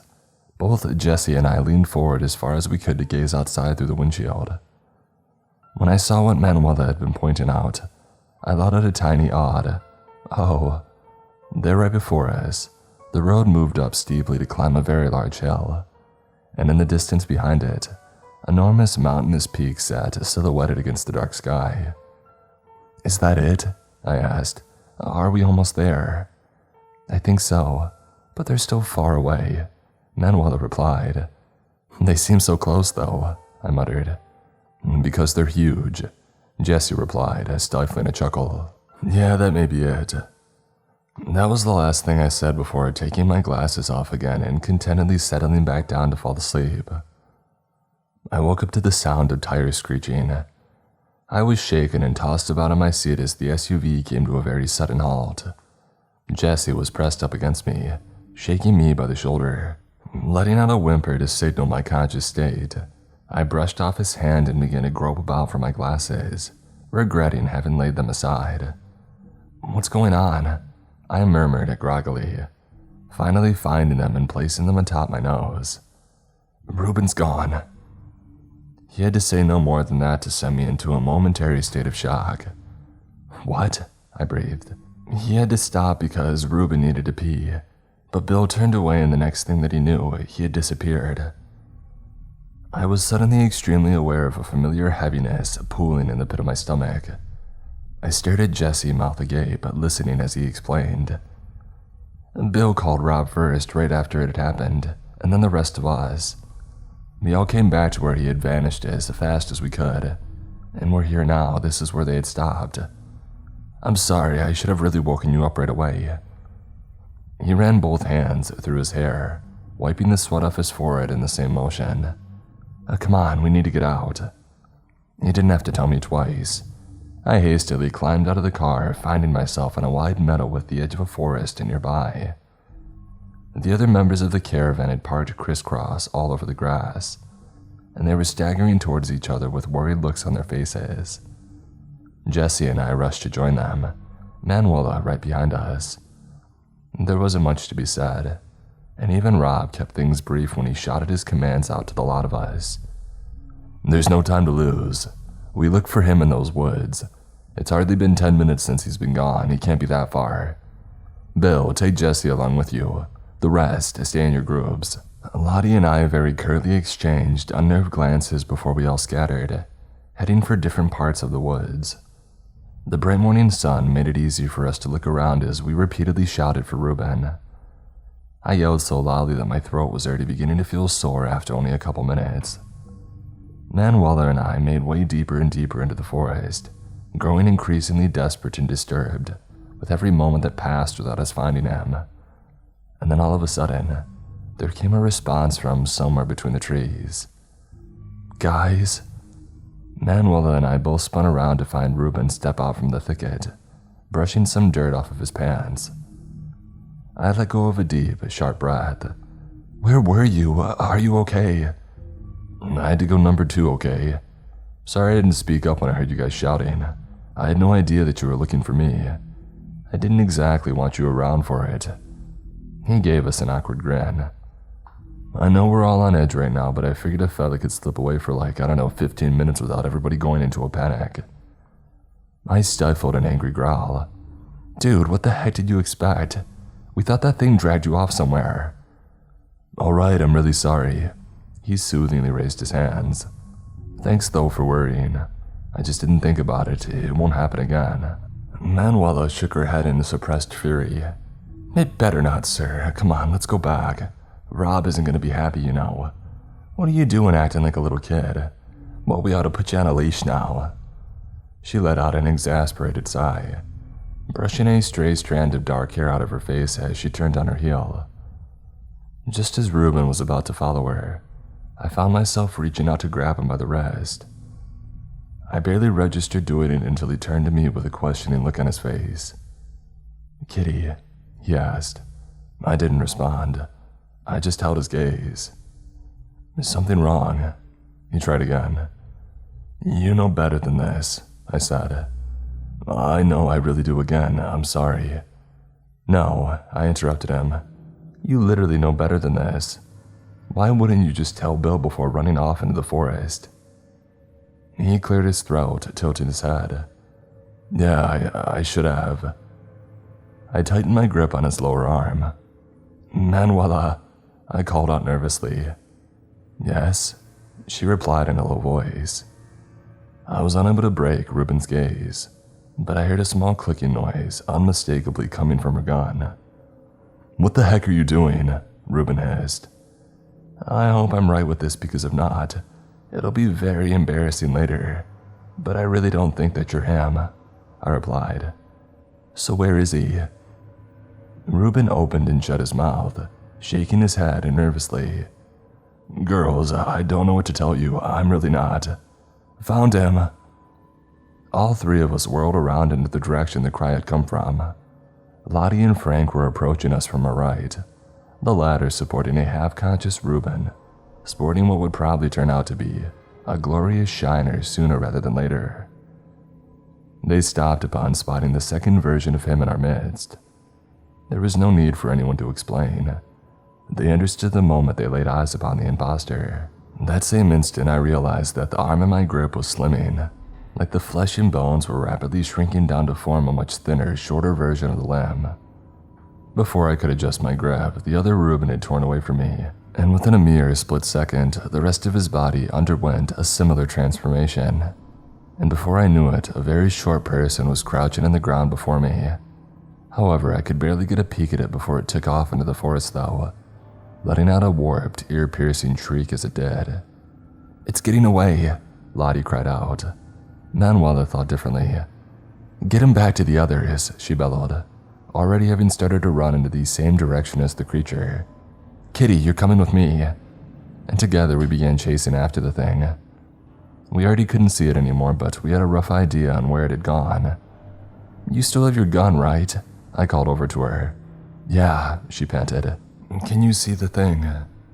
Due to my hard breathing and the humidity, my glasses had fogged up a little, and for the moment, I couldn't see much of anything. "No, just keep going." I yelled back at her as I took my glasses off and still running, scrambled to try and wipe them off using my shirt. "I'm right behind you." To make a long story short, we lost sight of the shapeshifter. We came to a halt in the middle of the clearing, exhausted and nearly out of breath. "Dang it," Manuela hissed. "I can't believe this, come on, let's head back." "Sorry for slowing you down," I muttered. "No matter, it won't be the last that we see of it." Reuniting with the caravan, we found the others had been awaiting us. They had already gotten the rundown of what had happened from Frank and Lottie, and Manuela regretfully informed them that we hadn't managed to catch up with the shapeshifter. Reuben was sitting on the open bed of Rob's giant truck, Rose standing behind him. He was not a pretty sight. His eye had already begun to swell, and there was a small laceration on his upper lip, and his nose was bleeding. Rose was busy handing him fresh tissues every now and again. I walked up to the two of them and greeting them with a wave. "Hey," I said softly, "how you doing?" Reuben let out a pitiable groan as he lifted his head to look at me with only one healthy eye. "I'm okay," he grunted. "That little guy busted my lip, and I sincerely hope my face will stop leaking soon." "Your nose isn't broken, is it?" "No, it feels whole, but it keeps on dripping. Look at this here." He removed another deeply red tissue from his nose to replace it with a new one. "This is gonna be interesting though. I've never had a black eye before. As for the lip, scars are considered hot, right?" "Totally," I said with a chuckle. At least this time we could be sure that it was really him. "So what happened back there?" "I don't know. I was standing there going about my business and then got hit over the back of the head. I got really dizzy and fell down. And then it hit me in the face some more and dragged me off into the dirt back there and... oh crap, that hurts." He replaced his tissue once again. "So, you didn't get it, did you?" "Nope, lost it in the woods." "Oh, no worries, it'll come back." "Well, most likely not for now," Frank chimed in. "But it'll definitely try something again in the next chance that it gets." He and the others had grouped up around us, looking solemn and more than a little shaken. "So where do we go from here?" Rose asked. "Any plans in particular?" "Well, I think we should try and drive the last stretch without taking any breaks. We really shouldn't stop and risk splitting up again. Once we're up in those mountains, it can't really get us by ourselves anymore. It'll be less of a threat then. So the next time that we take it on, we gotta do it together." Frank replied. "What do you guys think?" "That sounds good to me," Rob said. "Does everybody have enough supplies? I still have some snacks and cooled water over which I'd be happy to part with, just in case anybody needs them." "Getting there shouldn't be a problem. It's not too long anymore," Lottie assured him. "Well, good. So once we're there, we should start searching its hideout straight away. We'll all be tired, but we can't risk setting up camp and sleeping there with that thing still roaming around." Rob looked around the group, receiving nods of affirmation in response. "All right then. So if you can get rest during the ride, please do. And get yourselves fueled up, everyone. Speaking of fuel, we all have enough gas, correct? All right, great. Let's all stretch our legs a little bit and then take off again. After this, only stop if it's absolutely necessary, and you need to call us before you do. No one goes off on their own, not after this." He sighed deeply. "All right, let's say 15 minutes. We all walked off, mostly to and fro, movement just for the sake of it. After a few hours of sitting in the same place, you really don't feel your butt anymore, and I had learned to appreciate these little breaks immensely. Just before we got ready to depart for the final time, Lottie approached me with an almost wistful look on her face. "So this is it," she said. "We're almost there." "Yeah, it seems it." "Are you nervous?" About the shapeshifter, yes. About the mountains, no." Charlotte smiled. Same. No one's ever gonna believe us how we got here, you know. Just imagine us telling this story to our folks. They'll think that we're full of crap." She shook her head, letting out a high-pitched laugh. It sounded uneasy but amused, nevertheless. She then reached out, offering both her hands to me. When I took them, she squeezed mine like she always did. "I'm very happy that you came along. It means a lot to have you here." "Well, thanks, I'm glad that I came. Even after all this." "Even after all this," I confirmed. "Okay then," she replied. Letting go of my hands, she grinned and poked at the side of my glasses. "Let's get you where you don't have to wear those anymore." Our departure was stern and stoic. Manuela reluctantly made way for Jessie in the driver's seat, sitting down in the back with me instead. She was simply too tired to keep going herself, as reaffirmed by the bags under her eyes and her constant yawning. Once she had gotten herself comfortable, she pretty much fell right asleep. Whether it was Jesse's style or perhaps the agitation still clinging to him, he drove slightly faster and less smoothly than Manuela. Not that it was a problem. As long as he didn't run us into anything, I figured the quicker that we made it to the mountains, the better. From time to time, I would turn around to look out the rear window to see if there was anything following us, but all that I would ever spot was the occasional glimpse at another car of the caravan. The air had gotten a lot cooler and fresher than it had been back when we weren't as far away from the city. The changing climate was palpable and our surroundings reflected that. The stretches of grassland that we would pass weren't dried out anymore, and rainwater had pooled in the depressions in the road. I watched as the mountains came closer and closer with every mile the caravan had advanced. Jesse was humming to himself, his spirits higher than before now that our destination was within plain sight. "We're almost there," I remarked, my voice lowered in order to avoid waking up Manuela. "Yeah, I suppose. I still can't believe it, really." "Me neither. I can't wait." He gave me a quick smile in the rearview mirror. "Yeah, we're gonna make this work. I was scared earlier, and I guess I still am, but I think that it'll be fine, once we take care of our little problem."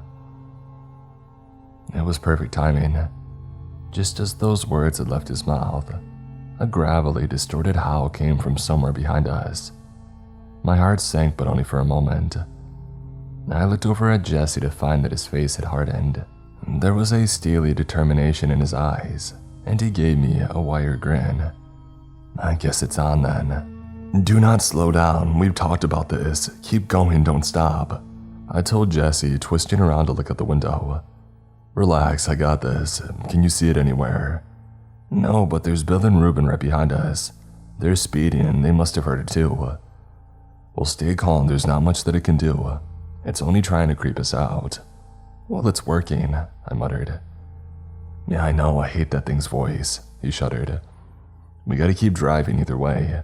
Just ignore it. Maybe see if you can fall asleep like Manuela. Rob did tell us to rest after all." I shook my head, leaning back in my seat and pressing my cheek against the glass of the window on my side.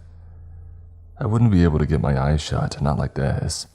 I was far too anxious. I stared off outside, watching the planes rush by as we passed them. Manuela let out a low snore beside me. The caravan was moving at a uniformly brisk pace, which it kept up even after the howl that we had heard had faded further into the backs of our minds. The road had continuously been taking us uphill, and I knew that we were getting closer. I watched the sky turning red, the sunset and finding nightfall through my little window, somehow forgetting all about mountains and distances and shapeshifters until suddenly, I noticed that the car was growing slower and slower until it rolled to a gentle stop. "Here we are, made it in one piece," Jesse announced dryly as he rolled his shoulders and stretched his arms, preparing his most likely sore muscles for the effort of climbing out of the SUV. "You all right back there?" "I'm good," I replied. I couldn't help but notice that I sounded surprised. "Okay, wake up Manuela and then let's get to it." I nodded and leaned over to squeeze her shoulder, shaking her until she blinked and opened her mouth to yawn. Upon opening the door, I was greeted by a waft of clear, cool air. I greedily sucked it in, nothing the sweet, underlying scent of wood and grass that carried along with it. In the city, the air only ever smelt and felt like that right after it had been raining. I placed my feet on the ground and proceeded to shift my weight onto them with some difficulty. My butt was number than ever, and upon stretching, my back let out a few cracks of protest. I looked around. We truly were at the foot of a very large mountain, though when I say at its foot, it doesn't mean that we were level with the ground. The caravan had made its way up the hills that almost seemed to form an entrance to an enormous peak. From where I was standing, I could gaze down to see the lights of more than 3 towns in the distance, far below us from the looks of it. The land that Rob had purchased included a large, wide plain. I'd call it a lowland, but considering the height that we were at, that would probably be an insult to the place. Anyways, it was on the edge of that plain that we had parked into, were all presently crawling out of our cars like bugs from a damp and dark basement. "Oh wow, this is like the mountains welcome mat." The familiar voice of Ruben had caused me to whirl around. He had walked up to me from behind without me noticing, but for what it was worth, he himself had appeared to be wholly occupied with his surroundings, taking in the view with one widened, second swollen up, a slightly narrowed eye. Eventually, he turned to face me. "It's nice here, isn't it?" I merely nodded. My stomach had begun to feel heavy with the dread pulling in its pit again. He was right, though. The mountains were nice. In fact, they might have been the prettiest thing that I had ever seen. But it was difficult to hold on to that admiration and enjoy it, while also knowing that there was something lurking in these parts that had not only been stalking and terrorizing our group, but also attempting to infiltrate us. Noticing my discomfort, Ruben placed his hand on my shoulder, and I raised my eyes to him once more. "What do you think it would have done if it had gotten away with pretending to be you back there?" I asked. My voice sounded hollow, even to myself. "I don't know." I swallowed. "You think it would have killed us, or tried to at least?" I just can't stop thinking about what it might have been planning. Maybe it wanted to pick us off one by one once we had gotten back out onto the road. Imagine that thing getting in the car with Bill. They would have been all alone. Ruben sighed. "You're right, bud. I'm not sure what to tell you. You best stop whacking your head about it. You're only scaring yourself, and besides, the important thing is that it didn't come to that. You found it out right." "I guess, but I won't take credit for that. It tried to lie its way through, but what it said, it didn't make sense, so it wasn't all that good of a disguise." "Yeah, but see, that's actually pretty great. We didn't let it trick us back there, and we won't let it trick us now, granted that it tries anything at all. The thing is, that stunt it pulled with you was probably just something it came up with on the fly. It happened spontaneously, you know. It saw you pull over and decided to simply make a move. I suppose I'm afraid that it might have had time to think now," I explained. "Look, we'll see all about that, all right. No use scaring yourself. It'll be fine, I'm sure. I just had that feeling." He squeezed my shoulder again and gave me a wide, reassuring smile, which he apparently regretted seeing as he winced and pressed a finger to the cut on his lip. Taking note of Rob waving us over, we walked up to him. What little confidence my chat with Ruben had given me, it rapidly faded when I saw our leader's expression. With a set jaw and stern eyes, Rob gave each of us a once-over, as if trying to assess if there was an imposter among us this time as well. Once he was satisfied, he motioned for us to come closer, and for a second I thought he wanted to initiate a team huddle. Thankfully, it didn't come to that. "My friends," he began, his voice lowered and even deeper than normal. I was hoping to introduce you to this place under more cheerful circumstances. The troubles that we faced in the road were entirely unforeseen, and for that, I'm sorry. Aside from that, however, I would still like to welcome you all to your new home, as formally as our situation allows. I couldn't be happier to have you all here with me." His face softened considerably as once again, his eyes roamed the crowd. Fondly this time, and he looked genuinely grateful and relieved. "We do need to take care of the issue at hand first. You all know what needs to be done." Rob paused, searching our features for signs of approval.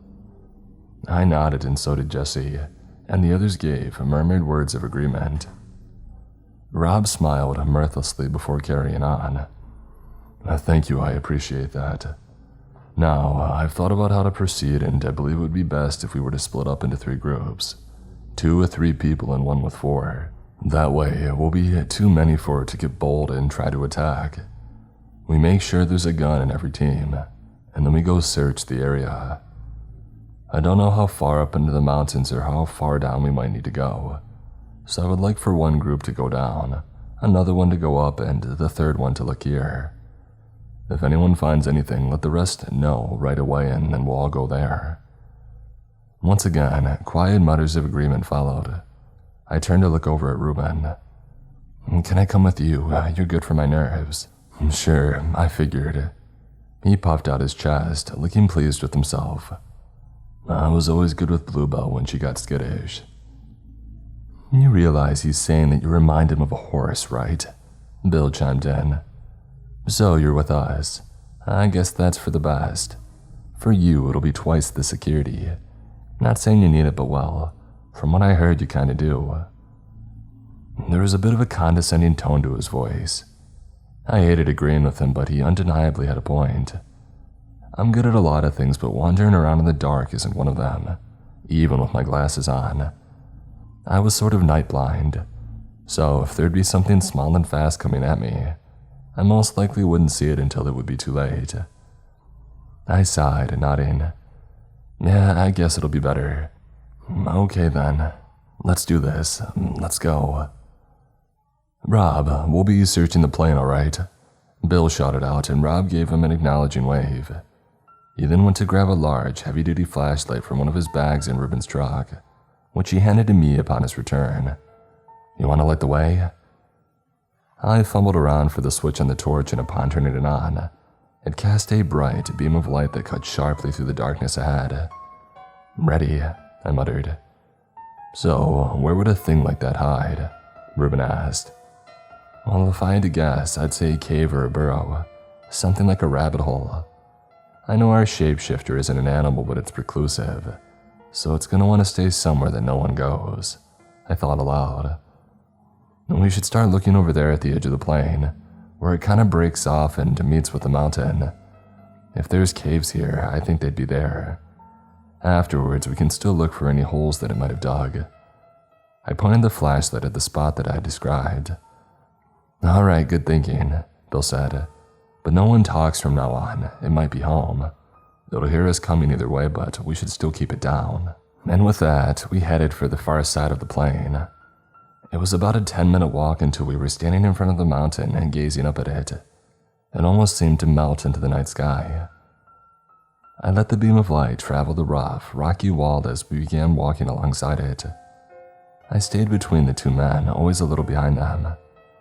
I had been wearing my glasses for a long time at that point, causing a throbbing pain to form behind my forehead and eyes. "Guys, I'm gonna take my glasses off for a few minutes," I announced in a hushed and nervously breathy voice. "You sure?" Bill asked. "What with us looking for caves and holes here?" "I know, try to keep me from falling into anything if you can, but I really need to, my head's killing me." I slid them off my nose and held them out to a much blurrier looking Ruben. "Put them in your pocket, please." He nodded, taking them from me and stowing them away somewhere in his shirt. I looked around, giving my new surroundings a tentative once-over. I couldn't see much of anything anymore, but for some reason I liked it. I could walk just fine, seeing as all I had to do was stay close to Ruben and Bill. And the ground was flat and even, so there wasn't much I could have tripped on. So it's working, I remember thinking. We kept searching along the side of the mountain until suddenly, after about 20 minutes, Ruben uttered a low, "Hey," and pointed at a spot up ahead of us. "That looks like a cave right there." I couldn't see it properly and was about to shine the flashlight at it, but Bill had stopped me. We don't know what's in there. It could be our stalker or maybe some animal. You better stay here and wait, the two of us are gonna go." He took back his flashlight and motioned to Ruben. "Wait," I hissed. "Get back here." "It'll only be a moment," Ruben whispered. "We'll just go up there and take a look inside and then come back and call the others, okay? That's all, we're not leaving you here." "Fine, but hurry," I urged them, gesturing for the two men to get going. I watched them march off, or rather what little I could still see of them. I could have asked for my glasses back before they left, but that only came to mind when they were already heading to the cave entrance. I was left standing alone in the darkness, with only the insects chirping in the grass to keep me company. After about 2 minutes, I took a couple cautious steps up to the rock wall and leaned against it. After another 5, I sat on the ground. I was beginning to get worried. Hadn't they said they only wanted to take a quick peek inside? Picking up a low rustling noise in the bushes a little off to my right, I turned my head. Of course, I couldn't see a thing, but I still tried to make out the source of the sound until giving up and deciding that it had to be a small critter. But then finally I heard footsteps approaching, though not from the direction of the cave. I jumped to my feet, immediately on high alert. "Who's there?" I shouted out. For a few seconds, there was no answer. All I could hear was my own heartbeat. And then eventually it came. "No, just me." It's strange hearing your own voice.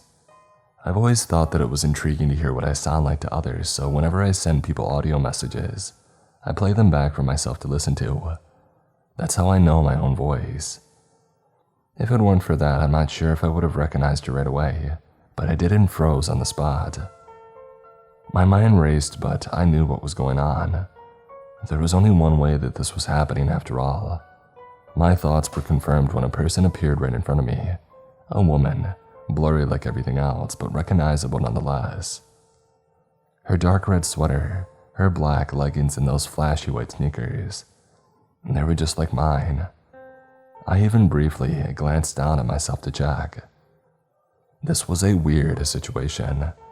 I didn't know what to say or do, but to have this thing impersonate me, it could only mean one thing. It wanted to make its way into our group again, and to do that, it would have to get rid of me first. "Don't you dare come any closer," I began, somehow managing to muster up some courage for my voice to sound firm. As though edged on by my demand, the other me took a step towards me and then another. Trying to get some distance between us, I pressed myself up against the rock behind me, but that didn't keep it from closing in on me. I didn't have a choice. I wasn't going to wait for it to attack. Gritting my teeth, I lunged at it, but the thing simply stepped aside. I nearly tripped and fell, but caught myself just in time. Before I could turn around, however, I felt a cold hand wrap around the back of my neck. Or rather my own fingertips digging into my skin. I let out a pained whine as it forced me onto my knees. I struggled in its grip, trying to get a hold of its arms or land a punch somewhere, but I couldn't. It was still behind me, and while I wasn't sure how it was planning on subduing me, I didn't want to wait and find out. Instead, I took a deep breath, filling my lungs with air before letting out the loudest, most ear-piercing shriek of my entire life. It lasted for several seconds, and even the creature seemed stunned by it. I began to scream for Ruben and Bill, blindly thrashing around in the creature's arms until it let go of me and I tumbled down onto all fours. Brushing myself off and rising to my feet, I suddenly became aware of rapid footsteps approaching, and a bright flashlight beam illuminating myself and the imposter. "Ah, heck," Bill growled as he handed the torch to Ruben and reached for his gun. "All right, ladies, and neither of you move." "You shouldn't have left me here," the creature spoke up. It sounded convincingly upset, and I felt a chill run down my spine. "Oh, thank God you came back in time." "No, that's the fake one," I protested, pointing at the other me. I was sitting right there and it was hiding in the bushes, and then it came out and it looked like me. You have to believe me. Bill and Ruben stepped a little closer to one another. I couldn't make out the looks on their faces, but they seemed to be whispering to one another. "I'm Kitty," I tried again. "I'm the real one, I swear to God." I found myself at a loss for words. I mean, what was I supposed to say? How could I ever prove to them that I was telling the truth? They hadn't seen the creature come out and attack me, and now that they were here, the imposter wouldn't try to get rid of me again. But if Ruben and Bill would end up thinking that I wasn't the real one, well, they wouldn't have to. I was thinking feverishly, persuading them by sharing some personal knowledge that would be useless. The shapeshifter had access to our memories, maybe even some very recent ones. There was a chance that it would know whatever I knew and try to do the same. Bill and Ruben would most likely not give it credence either way. I was beginning to grow desperate. "Shoot it already," the other me snapped at the man. "Hurry before it starts running away again." "Just shut up, both of you," Bill shouted, and I detected a hint of fearful confusion in his voice. He leaned over to Ruben again. The latter had tucked the flashlight under his arm and was fidgeting with something that I couldn't see. They murmured amongst themselves again, and I restlessly shifted my weight from one foot to the other, my hand shaking and my lip quivering.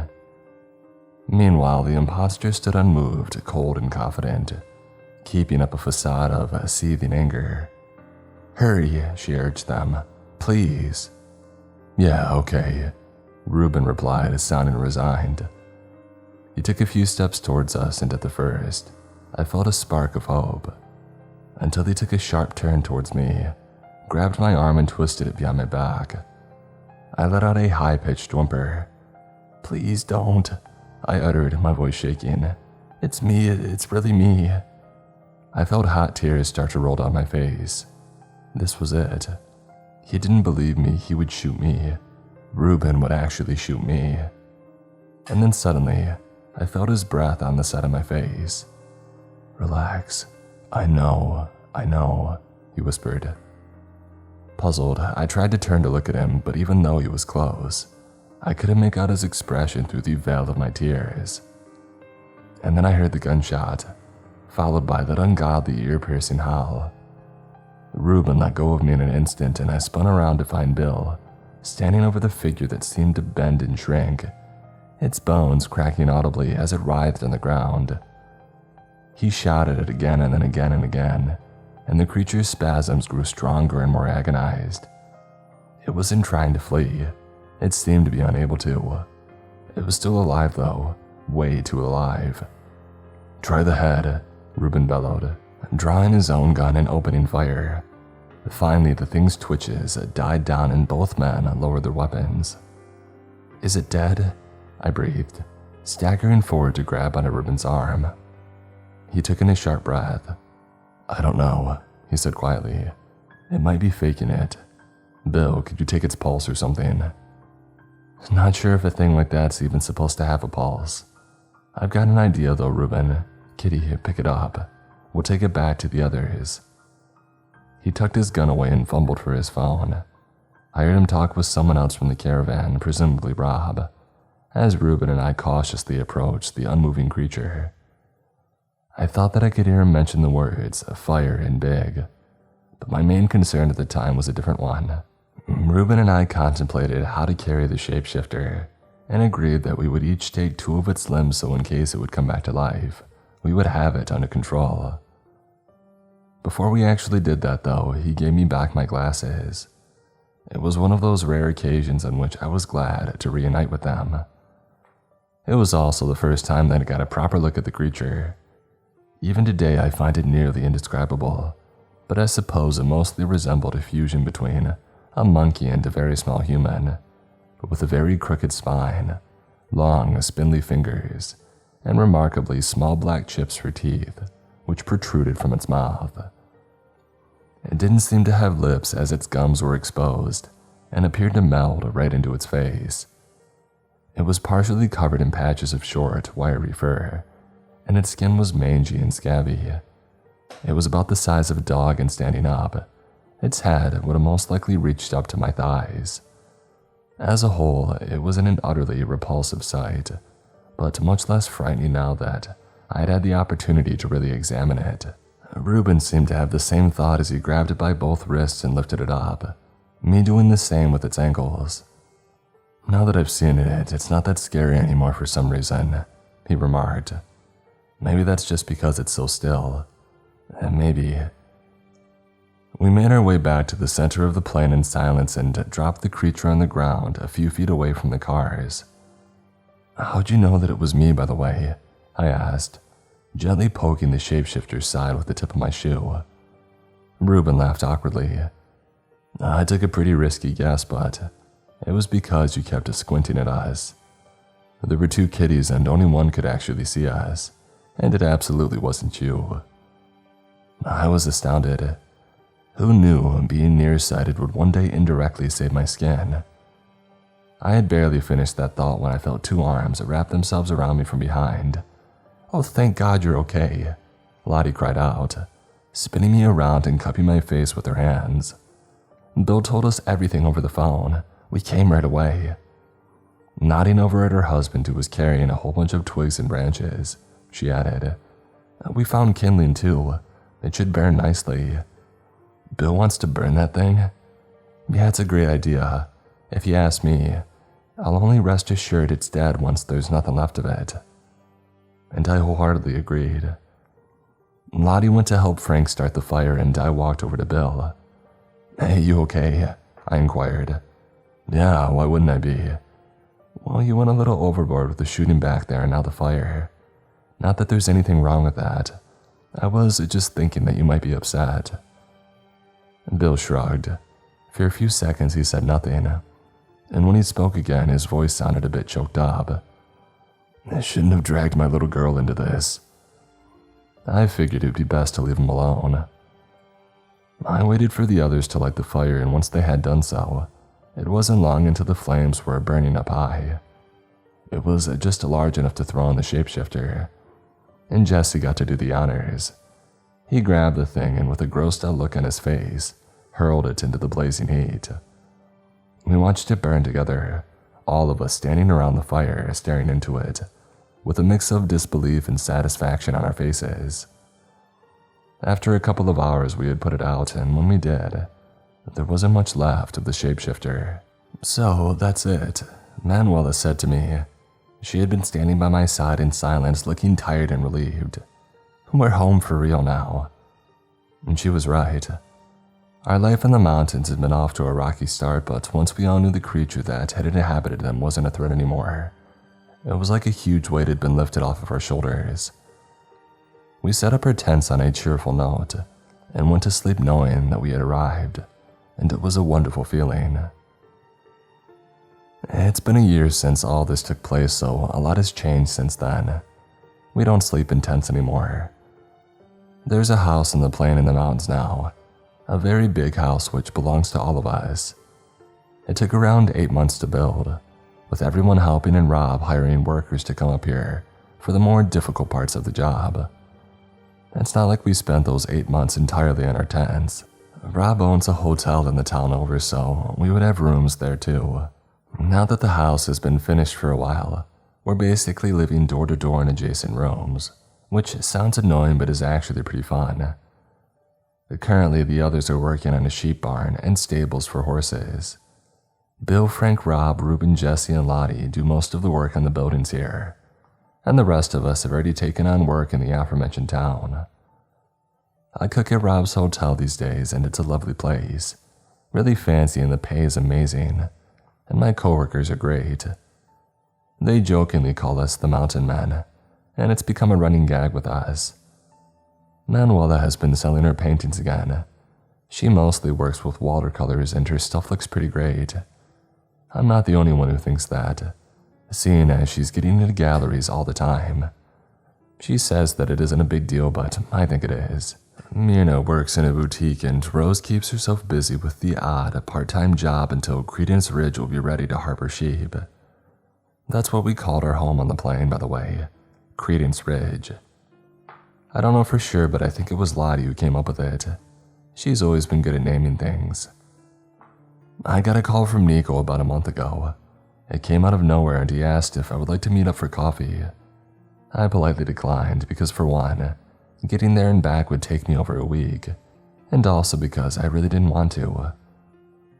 I think it was only when I ended the call that I realized for how long that I hadn't thought of him at all. Last year, I'd never thought that I would get over him, so that was pretty great.